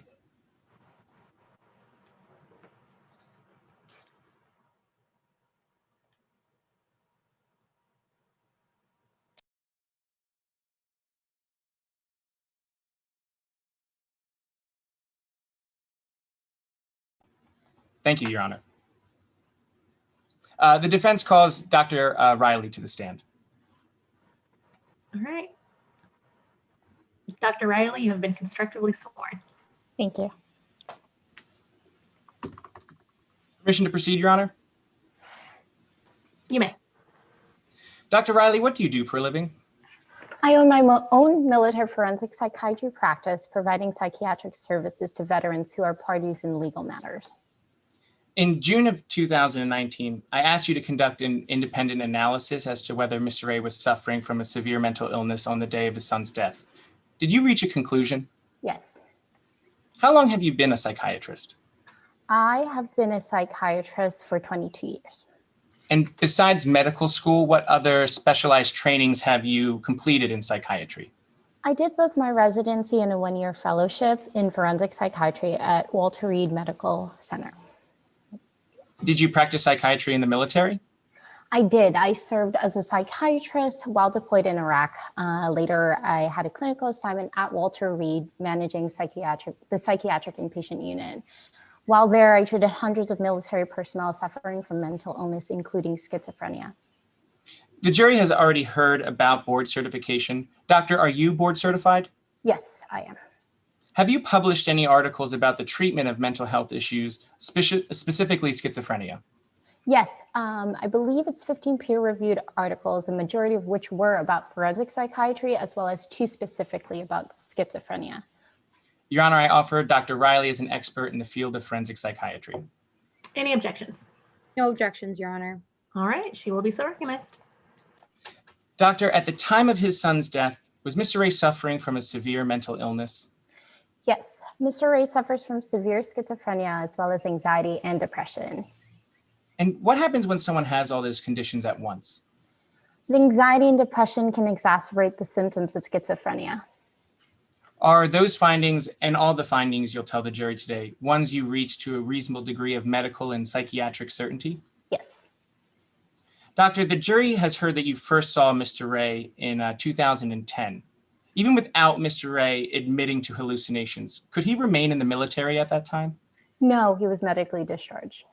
And what, if anything, did you recommend he do once discharged? I recommend that he see a therapist and prescribed him Paxil. Is there any record that he saw a therapist or took that medication? No, there was not. I'd like to take you back to 2019. When I hired you, I provided you with the relevant documents of this case, including police reports, medical reports, and witness statements. Did you review all that information? I did. Did you speak to anyone from Mr. Ray's life? Yes, I spoke to his father, his former boss, and also his ex-wife, Jessica Ray. And what about Mr. Ray? I interviewed him for 3 hours. What was he like during that interview? He was fine for the most part, but at times he seemed to lose touch with reality. At one point, he became combative and accused me of being a government agent. He said I was out to get him, and he thought there was a camera in my microwave. Were there any other significant behaviors you noted? Yes, he seemed disjointed at times, had to stop the interview several times, once because of that paranoia with the microwave, and twice because he began to cry hysterically. What did Mr. Ray share with you about the day his son died? He said he was already feeling anxious about work that morning, and then his son had spilled juice on his laptop, amplifying his anxiety. And how did Mr. Ray react? He said the voices told him his son did it on purpose to sabotage him. So as punishment, he forced him to do jumping jacks, high knees, and to run in place to remove the evil from him. And what happened next? So he said his son wasn't listening. He started to cry. That made him mad. By him, I mean Mr. Ray. And then Mr. Ray proceeded to go to his bedroom to try to calm down, but that didn't work. He then heard a creepy voice that had told him that he should kill Nathan for acting out. And so what did Mr. Ray do? He went back into Nathan's room and strangled him with the belt. Now, the jury has already heard a bit about schizophrenia. Is it a common disorder? No, less than 1% of the world's population suffers from this. The jury has also heard that schizophrenia is often associated with childhood trauma and genetics. Was there childhood trauma? Yes, Mr. Ray's mother would force him to take baths in cold water and often would refuse to feed him. She abandoned him at 3 years old. And in terms of genetics, was there any indication that mental illness ran in the family? With his mother, there was some portion of mental illness. She was admitted into a psychiatric unit. Is there a standard medical set of symptoms for diagnosing schizophrenia? There are. It is the Diagnostic and Statistic Manual, known as the DSM, and it gives us a clinical criteria of symptoms to diagnose Mr. Ray, which are the most current. The DSM-5 gives us the symptoms to diagnose certain psychiatric disorders, including schizophrenia. Dr. Riley, on Exhibit 17A in your electronic notebook is the DSM-5 for schizophrenia. Can you share with us the criteria to diagnose schizophrenia? Yes, I can do that.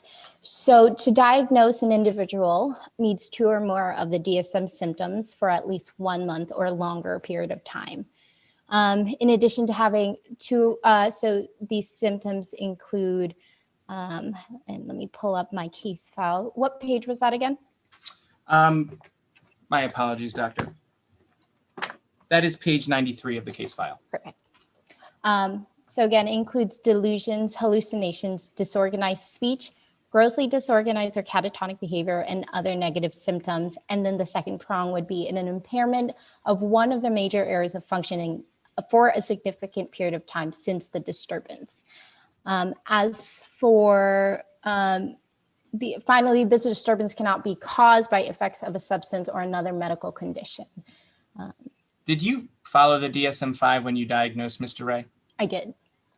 Now, I'd like to talk about that third criterion first. Was there any evidence Mr. Ray's behavior was a result of a substance or other medical condition? No, he didn't have any past medical history, nor was he ever experiencing any effects of a substance. Dr. Riley, I'm pulling up the DSM-5 symptoms, the one we were just searching for schizophrenia on the screen. Your Honor, this demonstrative has been cleared with opposing counsel pre-trial, just for the record. Is that true, prosecution? Yes, Your Honor. All right, then you may pull up your exhibit. Thank you, Your Honor. Doctor, which, if any of these symptoms was Mr. Ray suffering from? He was suffering from delusions in the form of paranoia. He had auditory and visual hallucinations. And in terms of negative symptoms, he had an inability to control his emotions. Doctor, I'd like to go through these one by one. What shows Mr. Ray was suffering from delusions? His paranoia. I witnessed Mr. Ray's paranoia in the government. I witnessed his paranoia when he spoke about the government tracking him. It was brought up multiple times with Officer Wentz as well as Detective Booth. He also expressed extreme paranoia in my office while I was interviewing him for my interview and evaluation. Was he suffering from paranoia before his arrest? He was. He reported being paranoid in 2015, states that his wife and son were conspiring to cut him up with a knife and leave him. What about hallucinations? So hallucinations are when people see, hear, feel, or smell things that aren't there. So hearing voices is a form of hallucinations, auditory hallucinations specifically. And Mr. Ray had stated that he started hearing them when he was 10 years old. There was also, he also endorsed that he was seeing things. He told me in 2015, everything got worse and he started to hear male creepy voices telling him his wife was cheating on him with their neighbor. Now, you said he started to see things. Was Mr. Ray suffering from visual hallucinations? He did. He said that he saw triangles on the wall, which would change shapes and colors as early as 2017. And how was Mr. Ray demonstrating negative symptoms? He has actually several signs of negative symptoms. For one, his social phobia as he isolated himself in the bathroom, his lack or multiple notes of lack of personal hygiene, both at home and at work, and his inability to control his emotions, evidenced by his crying outbursts, not just with me, but in other scenarios. Were you able to independently corroborate his symptoms with other people? I was. I spoke with his boss, his father, and his ex-wife who confirmed these symptoms as well. What behaviors did his boss share with you? His boss said Mr. Ray experienced emotional instability at work. One time, Mr. Ray had gone into an altercation with another employee, which had ended with Mr. Ray grabbing the employee by the shirt, slamming him against the wall and saying, "I'll kill you." Did his boss share any other behaviors? His boss said that weeks leading up to the arrest, Mr. Ray was crying at his cubicle on 3 different occasions. And what did you learn from the physician that was significant? His physician, Dr. Giuseppe, examined Mr. Ray on several occasions, and particularly in 2017, she was so concerned with his symptoms that she felt she needed to refer Mr. Ray to a psychiatrist. What did Mr. Ray's ex-wife, Jessica Ray, share with you about their married life? She stated that her ex-husband always had issues with mood swings. He would feel okay one minute and the next he couldn't stop crying. Towards the tail end of their marriage, she said that he had become more isolated over the years. Again, what I said earlier, he would lock himself in the bathroom for hours at a time and refuse to come out. And she also told him she was filing for a divorce a few days before Nathan's death. Did she talk about Mr. Ray's hygiene? She did. She said that there would go weeks without him showering. What about in the months leading up to Nathan's death? How did Mrs. Ray talk about her husband's condition? She said that Mr. Ray had turned into a completely different person before she even had her affair. She pleaded with him to get help, like a psychiatrist or something, in her own words. Was all of this information sufficient for you to conclude that Mr. Ray was suffering from schizophrenia? Yes, the DSM-5, the most updated version, requires 2 symptoms to diagnose schizophrenia, and Mr. Ray suffered from at least 3 of these symptoms, all for more than a month before his arrest. Now, Doctor, the prosecution's expert talked extensively about malingering. What is your opinion on malingering? There's always a possibility that a patient is malingering or making up their symptoms to create a legal defense, but so many independent sources confirmed symptoms before Nathan's death. His father, his boss, his commanding officer, and most notably, Mr. Ray's ex-wife, Nathan's own mother. Well, why were the ex-wife's comments most notable? Objection, Your Honor, leading. What was your response to defense? It's not a leading question, Your Honor. I'm asking why were the wife's comments most notable? That doesn't suggest an answer. Right. Yeah, overall. Doctor, just to remind you, I'll ask the question again. Why were the ex-wife's comments most notable? Because of the timing. Remember, a diagnosis of schizophrenia depends on demonstrating symptoms for a month or more. Mr. Ray's ex-wife corroborates the symptoms of schizophrenia for over a month. Is there any treatment Mr. Ray has received since his arrest that corroborates your diagnoses? Yes, so in prison, he was prescribed 300 milligrams of Seroquel, which is a treatment for schizophrenia. And doctor, what is Seroquel for us? It's an antipsychotic. It does treat certain medical conditions and mood conditions. It includes schizophrenia, bipolar disorder, and sudden episodes of mania or depression, also associated with bipolar disorder. Doctor, is schizophrenia a mental disease that can affect the ability to know right from wrong? Yes. Can it keep someone from understanding the nature and quality of their acts? Yes, it could really distort reality for some patients. Dr. Riley, in your interactions with Mr. Ray, did he ever acknowledge that what he did was wrong? Never. I asked him if he thought killing his son was wrong, and he responded that he was in a better place now. I asked if he still would have done it if a police officer were watching him, and he said yes. Thank you, doctor. Nothing further. Okay, thank you. Would you like to proceed with cross-examination, prosecution?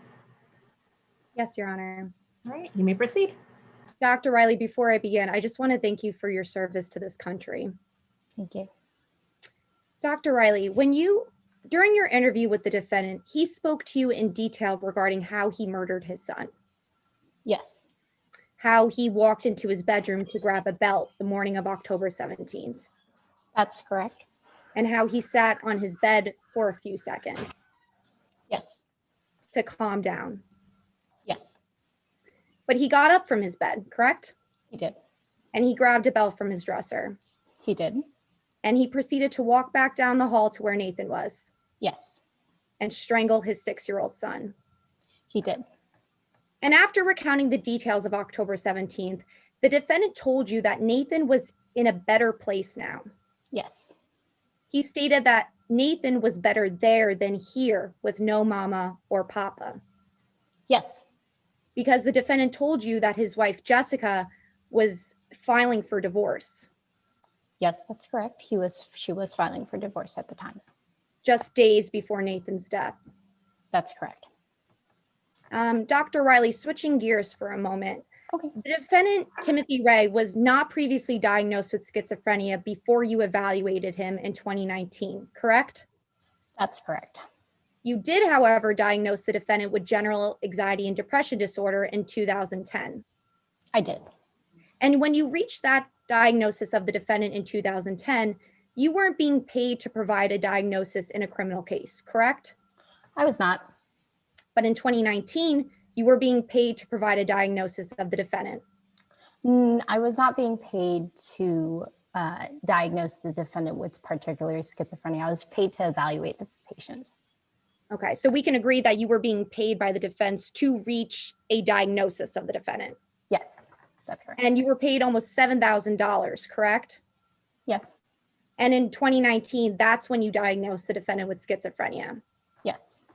And your schizophrenia diagnosis of the defendant was based on symptoms that the defendant expressed to you after he strangled his 6-year-old son to death. Not only his accounts. In psychiatry, collateral information is key to creating a diagnosis, and the collateral information was based on Mr. Ray's boss, his ex-wife, and also his dad, the account of his dad. But Dr. Riley, we can agree that you reached your 2019 diagnosis of the defendant after he was arrested for murdering his son. My diagnosis came after he was arrested for his son. That's correct.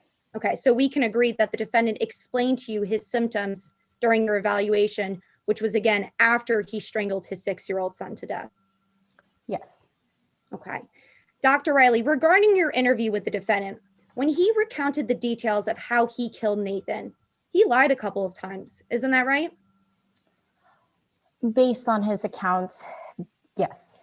So we can agree he gave you some inconsistent details about what happened that morning. Yes. The defendant told Detective Booth that he made Nathan do jumping jacks in the kitchen, correct? Yes. but he told you that he made Nathan do jumping jacks in his bedroom. That's correct. And the defendant told you that Nathan spilt apple juice on his work laptop that morning. Mhm. But he also told you that Nathan actually smashed his personal laptop. I do recall that, yes. And you called him out on that inconsistency regarding the laptop. I did call him out. And when you did, he had an angry outburst. He did. Dr. Riley, he even told you he knew he was going to jail for what he did. I do believe so. And that type of behavior is consistent with malingering, correct? Not necessarily. Well, Dr. Riley, in your report, you stated that inconsistent interview statements are an example of malingering. Yes, inconsistent interview statements, correct. And you pointed to the defendant's inconsistent interview statements regarding the laptop as an example of what malingering is. I did. And there can always be a possibility that an individual is malingering during an interview to create a legal defense. That's always a possibility. Especially when someone is being potentially punished for a serious crime. That's true, but I feel in this case there's a better diagnosis. But Dr. Riley, isn't it true that you said in your report, and I quote, "I cannot say with certainty that Timothy Ray was not malingering"? I did say that in my report, correct. No further questions.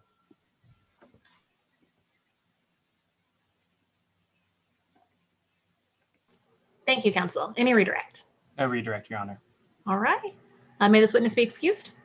Thank you. Nothing further? All right. You may be excused. Thank you. Dr. Riley. Okay. Defense, do you have further evidence? Yes, the defense calls Officer Peyton Wentz to the stand. All right. Officer Wentz, you have been constructively sworn. Thank you. Okay. You may proceed, counsel. Officer, where are you employed? The Skeleton Police Department. The jury has heard that Mr. Ray was stopped by you on October 18th or on October 19th, 2018 at a DUI checkpoint. Was he stopped for being drunk? No, ma'am. Was he acting drunk? No. Objection leading.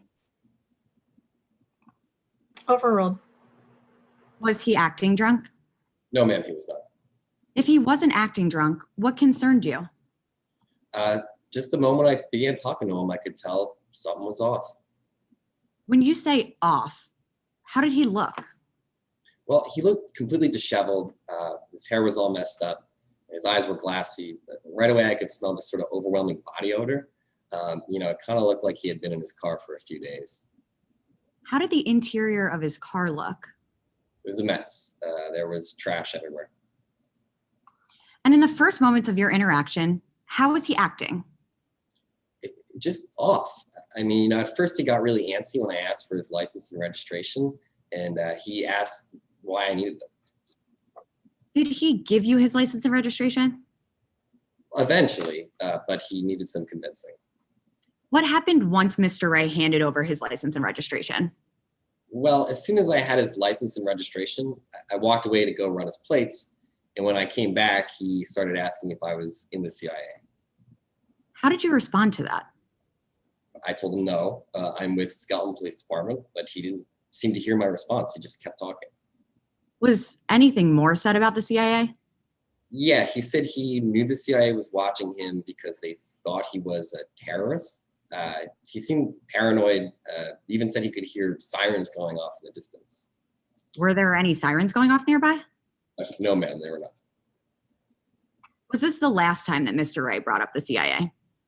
No, he brought it up again when I tried to get him to step out of his vehicle. He just kept asking for my CIA credentials. When you asked him to step out of his vehicle, did he comply? Objection leading. Your Honor, again, this is not a leading question. Yes, prosecution, would you like to explain that objection?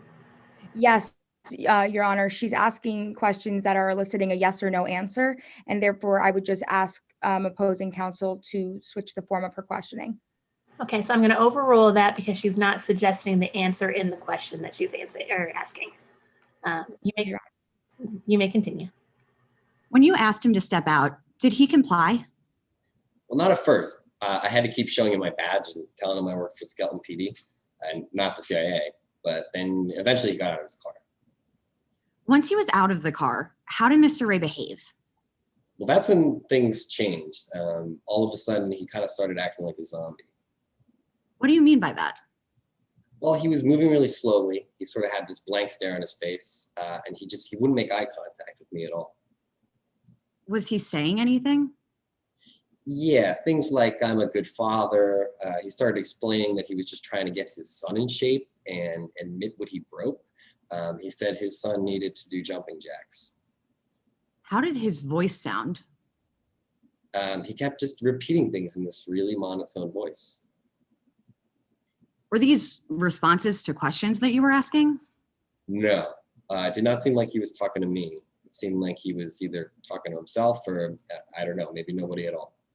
After he said that his son needed to do jumping jacks, what did he do? Well, he started doing jumping jacks. You mean that on the side of the road, he started doing jumping jacks like we're taught to do in gym class?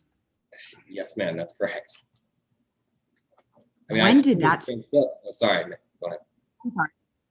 Well, I was going to say, I told him to stand still, but he ignored me. It's like he wouldn't hear me. He was just doing the jumping jacks. When did that stop? Well, eventually I pulled out my gun and told him to stop. And then he stopped doing the jumping jacks. Was that successful? Kind of. I mean, like, he stopped doing jumping jacks, but then he had his hands over his head like this, and he started moving his head uncontrollably. And he just was rambling to himself in this sort of quiet, frenzied voice.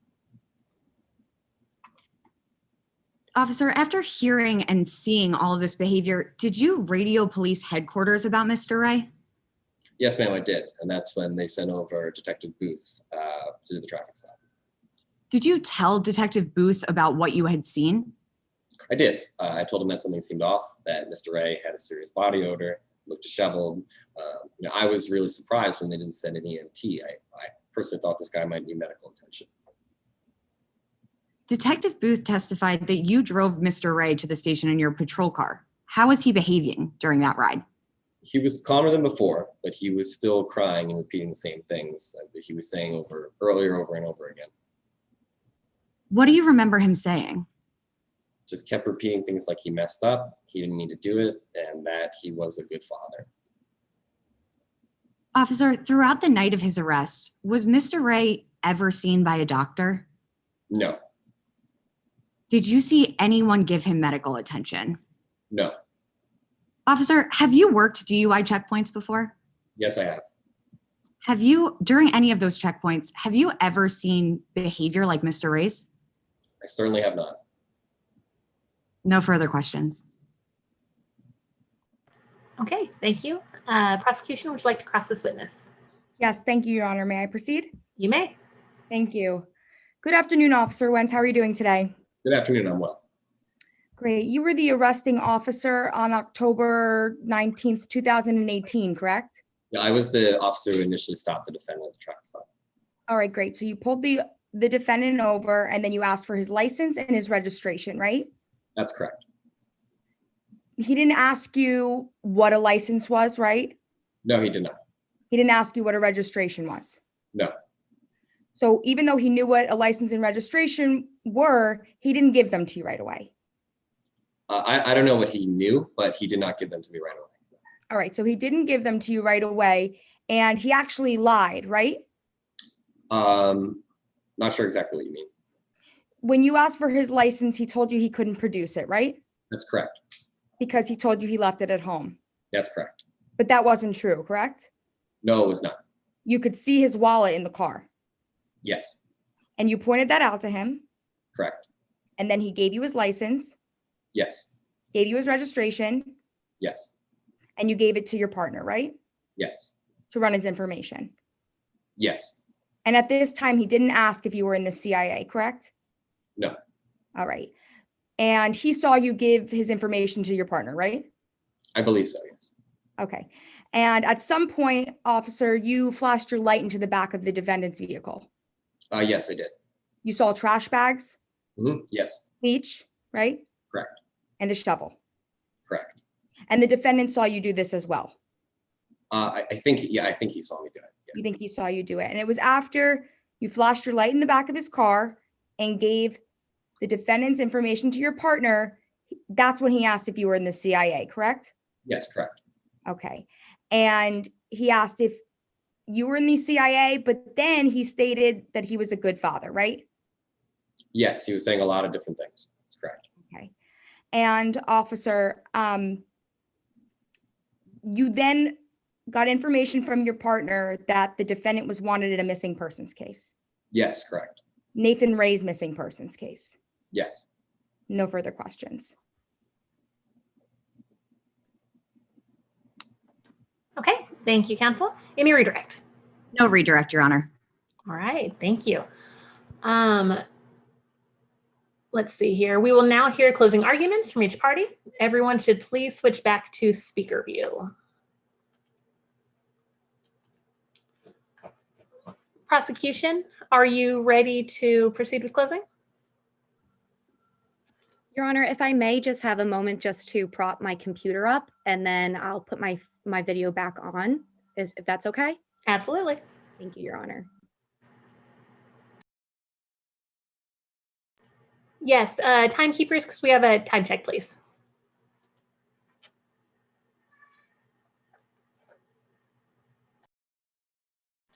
Was I on mute? Timekeepers, there we go, thank you.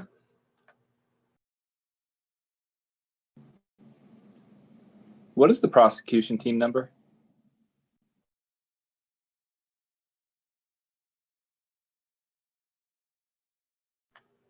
Prosecution, did you hear that? What's your team number?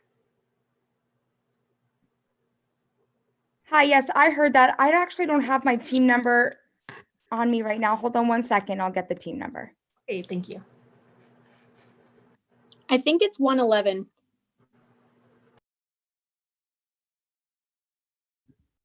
Yes, thank you. I just wanted to make sure it was correct.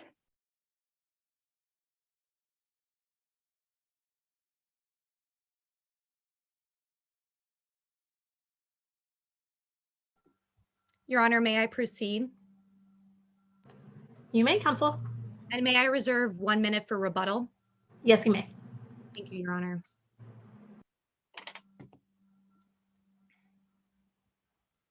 Why would a father brutally murder his 6-year-old son? A crime so heinous like this makes any person feel uncomfortable. So to ease this discomfort, the defense wants you to think that this is a simple case about mental illness, that the defendant was allegedly unnoticed, unchecked, and untreated for his alleged schizophrenia.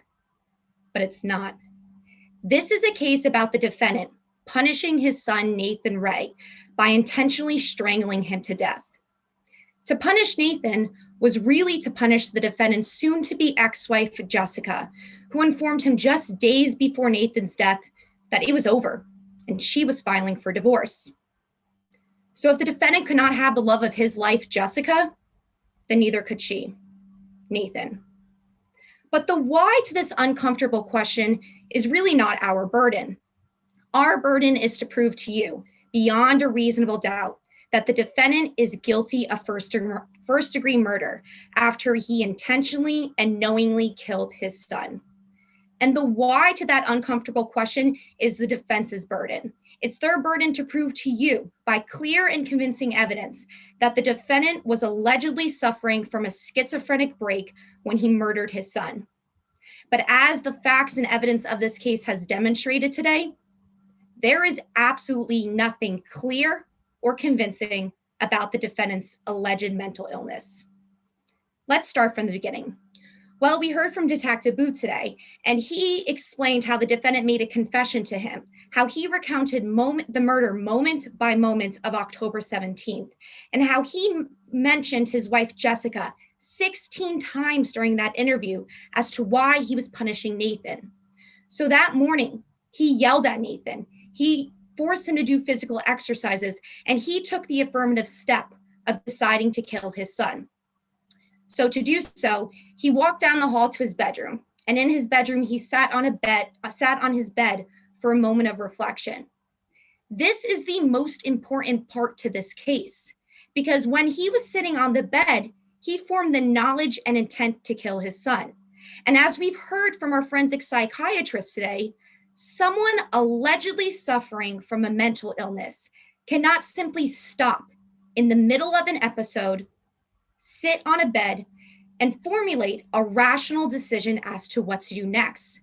But the defendant did in this case. And again, when sitting on that bed, he formed the knowledge and intent to kill his son.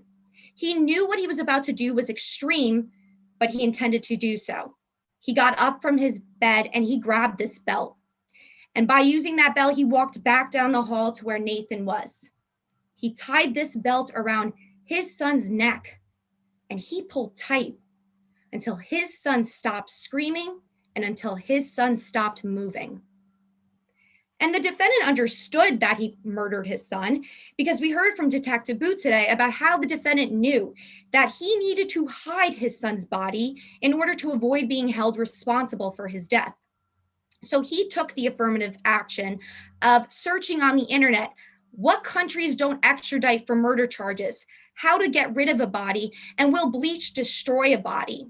And then he took the next step of getting bleach, garbage bags, and a shovel to dispose of his son's body. He took the step of placing his son's body in his car and driving around until he reached Brandywine State Park. And at Brandywine, he completed his plan. He took his son's dead body that was in a trash bag and threw him into the ground. Moment by moment, taking another deliberate step in his plan, just as according to plan. But as you and I know, things don't always go according to plan. And we heard from Officer Wentz today about how he and his partner stopped the defendant at a routine sobriety checkpoint. Being stopped disrupted the defendant's plan because he knew he was practically caught red-handed. He was in the car that Nathan's dead body was just in, and in the backseat of his car were bleach, garbage bags, and a shovel. So what did the defendant do? He malingered. And we heard today that the defendant is an intelligent man. So we know that he knew that his only hope to avoid being held responsible for his son's murder was to malinger and to fake symptoms to the one doctor hired by the defense to provide a diagnosis of the defendant, Dr. Riley. How do we know this? Well, we heard from Dr. Mac LaGreca today, and he prepared a timeline for us about the defendant's medical history. And the defendant's medical timeline speaks for itself because, although you might not be able to see it necessarily on the screen right now, we heard from Dr. Mac LaGreca about the defendant. There you go. We heard that in 2010, the defendant meets with Dr. Riley a first time. At that time in 2010, he was not experiencing symptoms of schizophrenia. He does not report symptoms of schizophrenia. He is not diagnosed with schizophrenia. He is, however, diagnosed with general anxiety and depression disorder. And then in 2011, 2014, and 2017, we see that the defendant meets with Dr. Gigi Azzepi, his family doctor. And between those 6 years, again, was not experiencing symptoms of schizophrenia, does not report symptoms. He is not diagnosed with schizophrenia. We see on the timeline that in October of 2018, the defendant murders his son. And almost a year later, in September 2019, he meets with Dr. Riley for a second time. But this time, Dr. Riley is being paid almost $7,000 to provide a diagnosis of the defendant. And now, after he murders his son, he is experiencing symptoms of schizophrenia. He reports symptoms, and then he is diagnosed with schizophrenia. Now, that doesn't sound clear and convincing, does it? The only thing that does sound clear and convincing about the defendant is that he knew that his only hope in avoid being held responsible for Nathan's death was to solely fake symptoms to Dr. Riley. Because again, on the timeline, we can see November 2019, he meets with another doctor, a prison doctor. And just 2 months later, after he was allegedly experiencing all these symptoms of schizophrenia, he's not experiencing the symptoms now. He does not report these symptoms. He is not diagnosed with schizophrenia by the prison doctor, despite Dr. Riley's diagnosis just 2 months prior. Nothing about the defendant's mental illness is clear or convincing. Now, I want to remind the court that Nathan Ray died of asphyxiation. It's not a quick death and it takes some time. So when you go back to that jury room to deliberate, I want you to do me a favor. I want you to hold your breath for as long as you can. Some of you will be able to hold your breath 30 seconds, some 60, some maybe more. But when you do, you'll push to hold your breath. Your heart will beat a little faster, you'll feel some pain in your chest, and you'll be afraid. But at any time you can breathe and it's all over. This little boy, Nathan Ray, couldn't do that. When his father strangled him, his little heart beat faster, his chest was heavy, and he probably begged his father to stop. But his daddy didn't stop because the defendant made the choice not to stop earlier that morning when he sat on that bed. And then again, when he pulled that belt tighter and tighter and tighter until this little boy, Nathan Ray's last heartbeat. And that's what this case is about. It's about the intentional killing of Nathan Ray. And I am confident that the evidence has shown to you beyond a reasonable doubt that the defendant did intentionally and murder his son. And I am even more confident that the evidence has demonstrated today that nothing is clear or convincing about the defendant's alleged mental illness. I ask you to think with your common sense and to return the only just verdict in this case of finding the defendant guilty of murder. Thank you.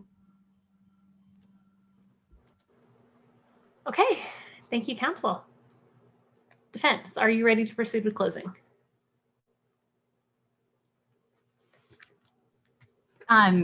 Yes, Your Honor, as soon as the prosecution takes down their exhibits. Yes.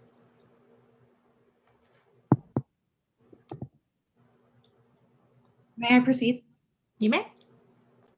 Timothy Ray didn't wake up one morning and decide that he was going to murder his 6-year-old son.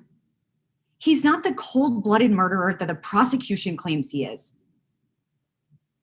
He suffers from schizophrenia. Schizophrenia is a severe mental disease, and in Timothy Ray's case, one that's gone unnoticed, unchecked, and untreated for a very long time. And it's because of this that Nathan Ray is now dead. Under the laws of this country, we don't hold people accountable for actions that were caused by severe mental diseases like schizophrenia. That's why today we raised an insanity defense. That means that it was our burden to prove by clear and convincing evidence that Timothy Ray had a severe mental disorder, and that because of that severe mental disorder, he wasn't able to tell right from wrong when Nathan Ray died. I'm going to spend the majority of my time today talking to you about the first prong of the insanity defense, that Timothy Ray suffered from a severe mental illness at the time that Nathan Ray died. Today, we asked Dr. Riley to apply the facts and circumstances of Mr. Ray's life to the science of psychiatry. And that's exactly what she did. Dr. Riley is an expert, a board-certified forensic psychiatrist. She treated Mr. Ray back when he was in the military. And she treated him again, evaluated him again after his arrest. She interviewed outside witnesses. Based on all these facts and all these interviews, Dr. Riley was the only one to faithfully apply the DSM-5 and to properly diagnose Timothy Ray with schizophrenia. You heard 3 indisputable facts about schizophrenia today. First, that childhood trauma is a known cause of schizophrenia. Second, that a family history of severe mental diseases is a known cause of schizophrenia.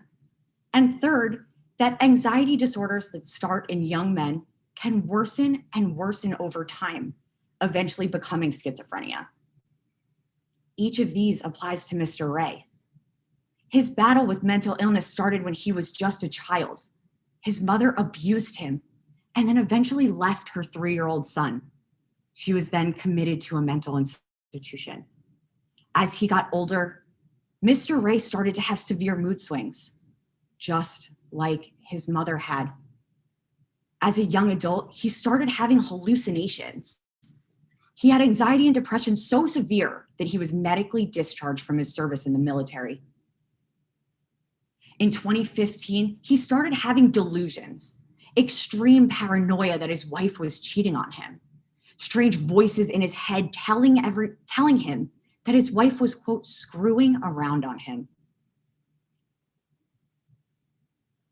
By 2017, his doctor reported that he looked terrible. It looked like he hadn't showered in weeks. Throughout 2018, Mr. Ray was seen crying at his cubicle on multiple occasions. Members of the jury, the facts are all here. Dr. Riley gave you everything you need to make a diagnosis of schizophrenia. But the prosecution wanted to give you testimony today from Dr. McLagreca, who, as you heard, essentially cherry-picked the facts that aligned with the government's theory in their case, that Mr. Ray was not sick at all, that he was just malingering. To do that, she ignored facts, she ignored key dates, she ignored statements of witnesses. She couldn't even directly answer a single one of my questions on cross-examination. They also want you to believe Detective Booth, who told you himself on direct examination that his memory was a little bit fuzzy because it had been 2 years. Those are the witnesses that the prosecution gave you today that you're supposed to rely on alone to determine that Mr. Ray is sane? Again, members of the jury, Dr. Riley gave you everything that you need today. Schizophrenia is a complex disorder, but in this case, the diagnosis is clear. Timothy Ray was suffering from severe schizophrenia in October of 2018. A lot of those same facts that prove the first prong of the insanity defense prove the second, that Mr. Ray didn't know right from wrong. I won't repeat for you all of those facts, but just to remind you of Mr. Ray's own words on the night that he was arrested. Quote, "I just needed to make him understand." Quote, "I never would have done it if they hadn't told me to do. They told me to do it."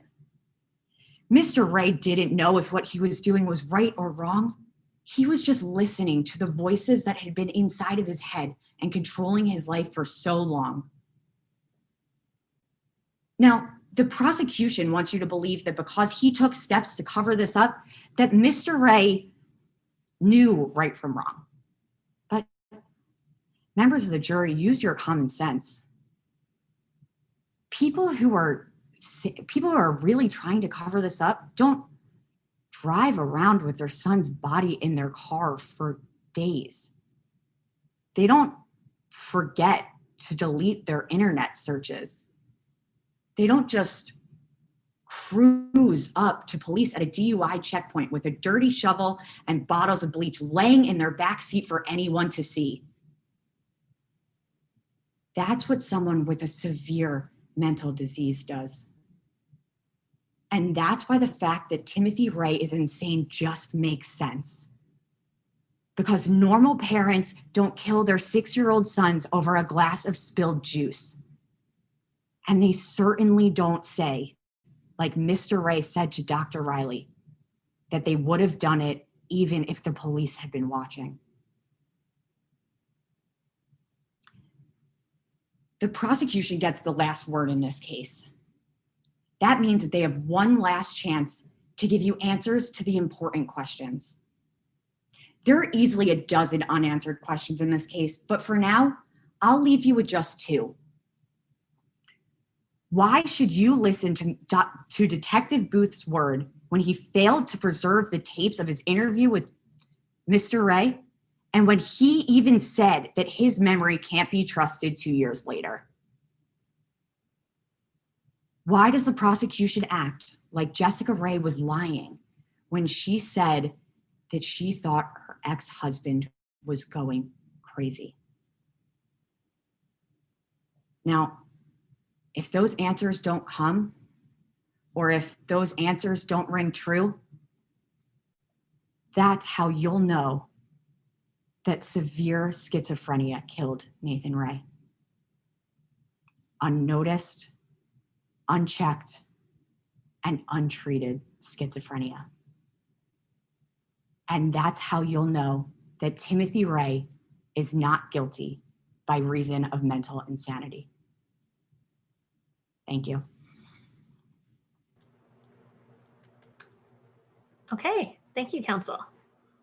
Prosecution, would you like to proceed with rebuttal? Yes, Your Honor.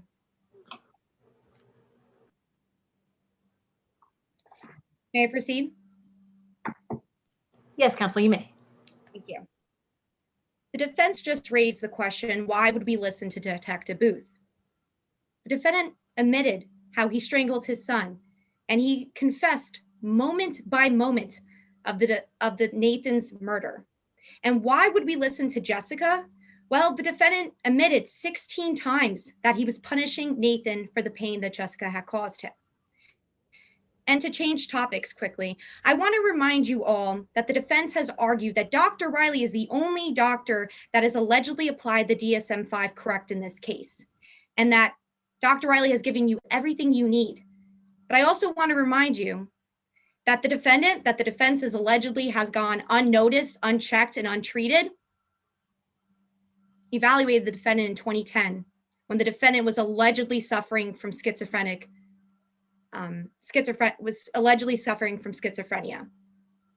Unnoticed, unchecked, untreated by the defense's expert in 2010. Nothing is clear or convincing about the defendant's alleged mental illness. Thank you. All right, thank you, counsel. Okay, at this time, judges should please complete their ballots. And I'll ask everyone to stay on until everyone has submitted their ballots, and then we'll do brief comments.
Okay, I'm just waiting for a confirmation that all of our ballots have been completed and submitted, and then we can proceed with our feedback.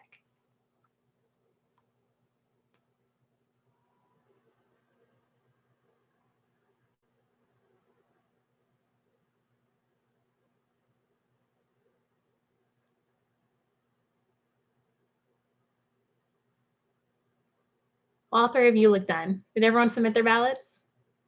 Yeah? Yes. Okay, great. Why don't we go ahead and proceed with comments, and then we'll get that confirmation as we go along here. Advocates, you can go ahead and appear.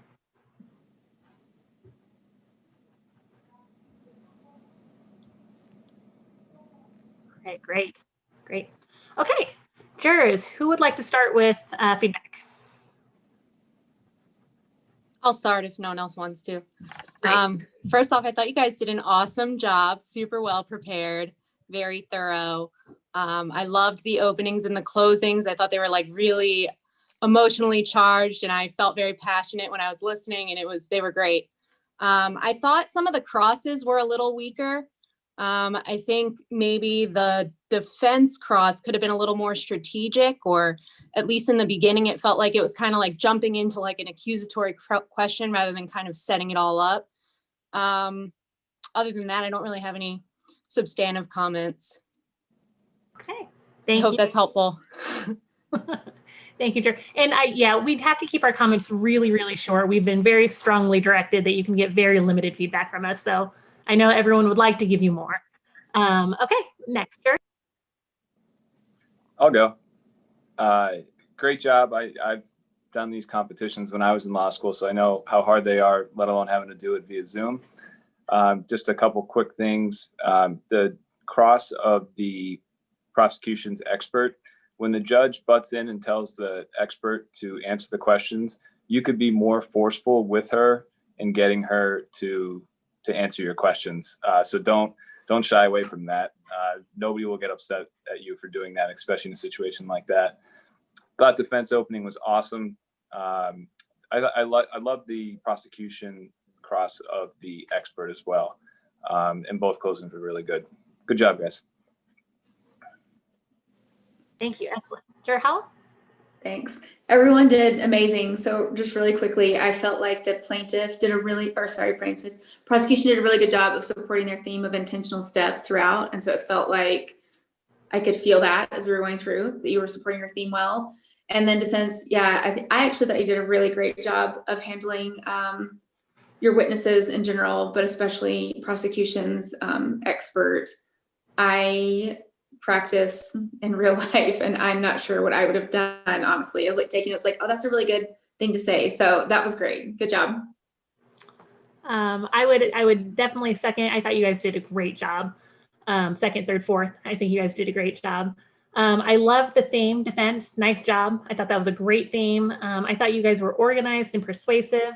The one constructive feedback I would get is that make sure that you're not talking about your exhibits until they've actually been admitted into evidence. So don't talk about the content of it, and make sure you get permission before you start, bringing it up. Prosecution, again, I loved your demeanor. I thought that you did a really nice job. It was very persuasive. I thought that you used a lot of emotion, and it's an emotional case, and I thought that was an excellent angle. Yeah, I think you guys did a great job. All right, and then let me get confirmation. Before you go anywhere, I have to get confirmation that all of our ballots have been submitted and everything's working in the technology. Much for taking the time to do this, and also for your feedback. Much appreciated. Thank you so much. All right. Okay, it looks like we're good. Good luck on your next rounds, you guys. And thanks, Doris. Appreciate it. Thank you. Good luck. Bye. Good luck, everyone. Good luck.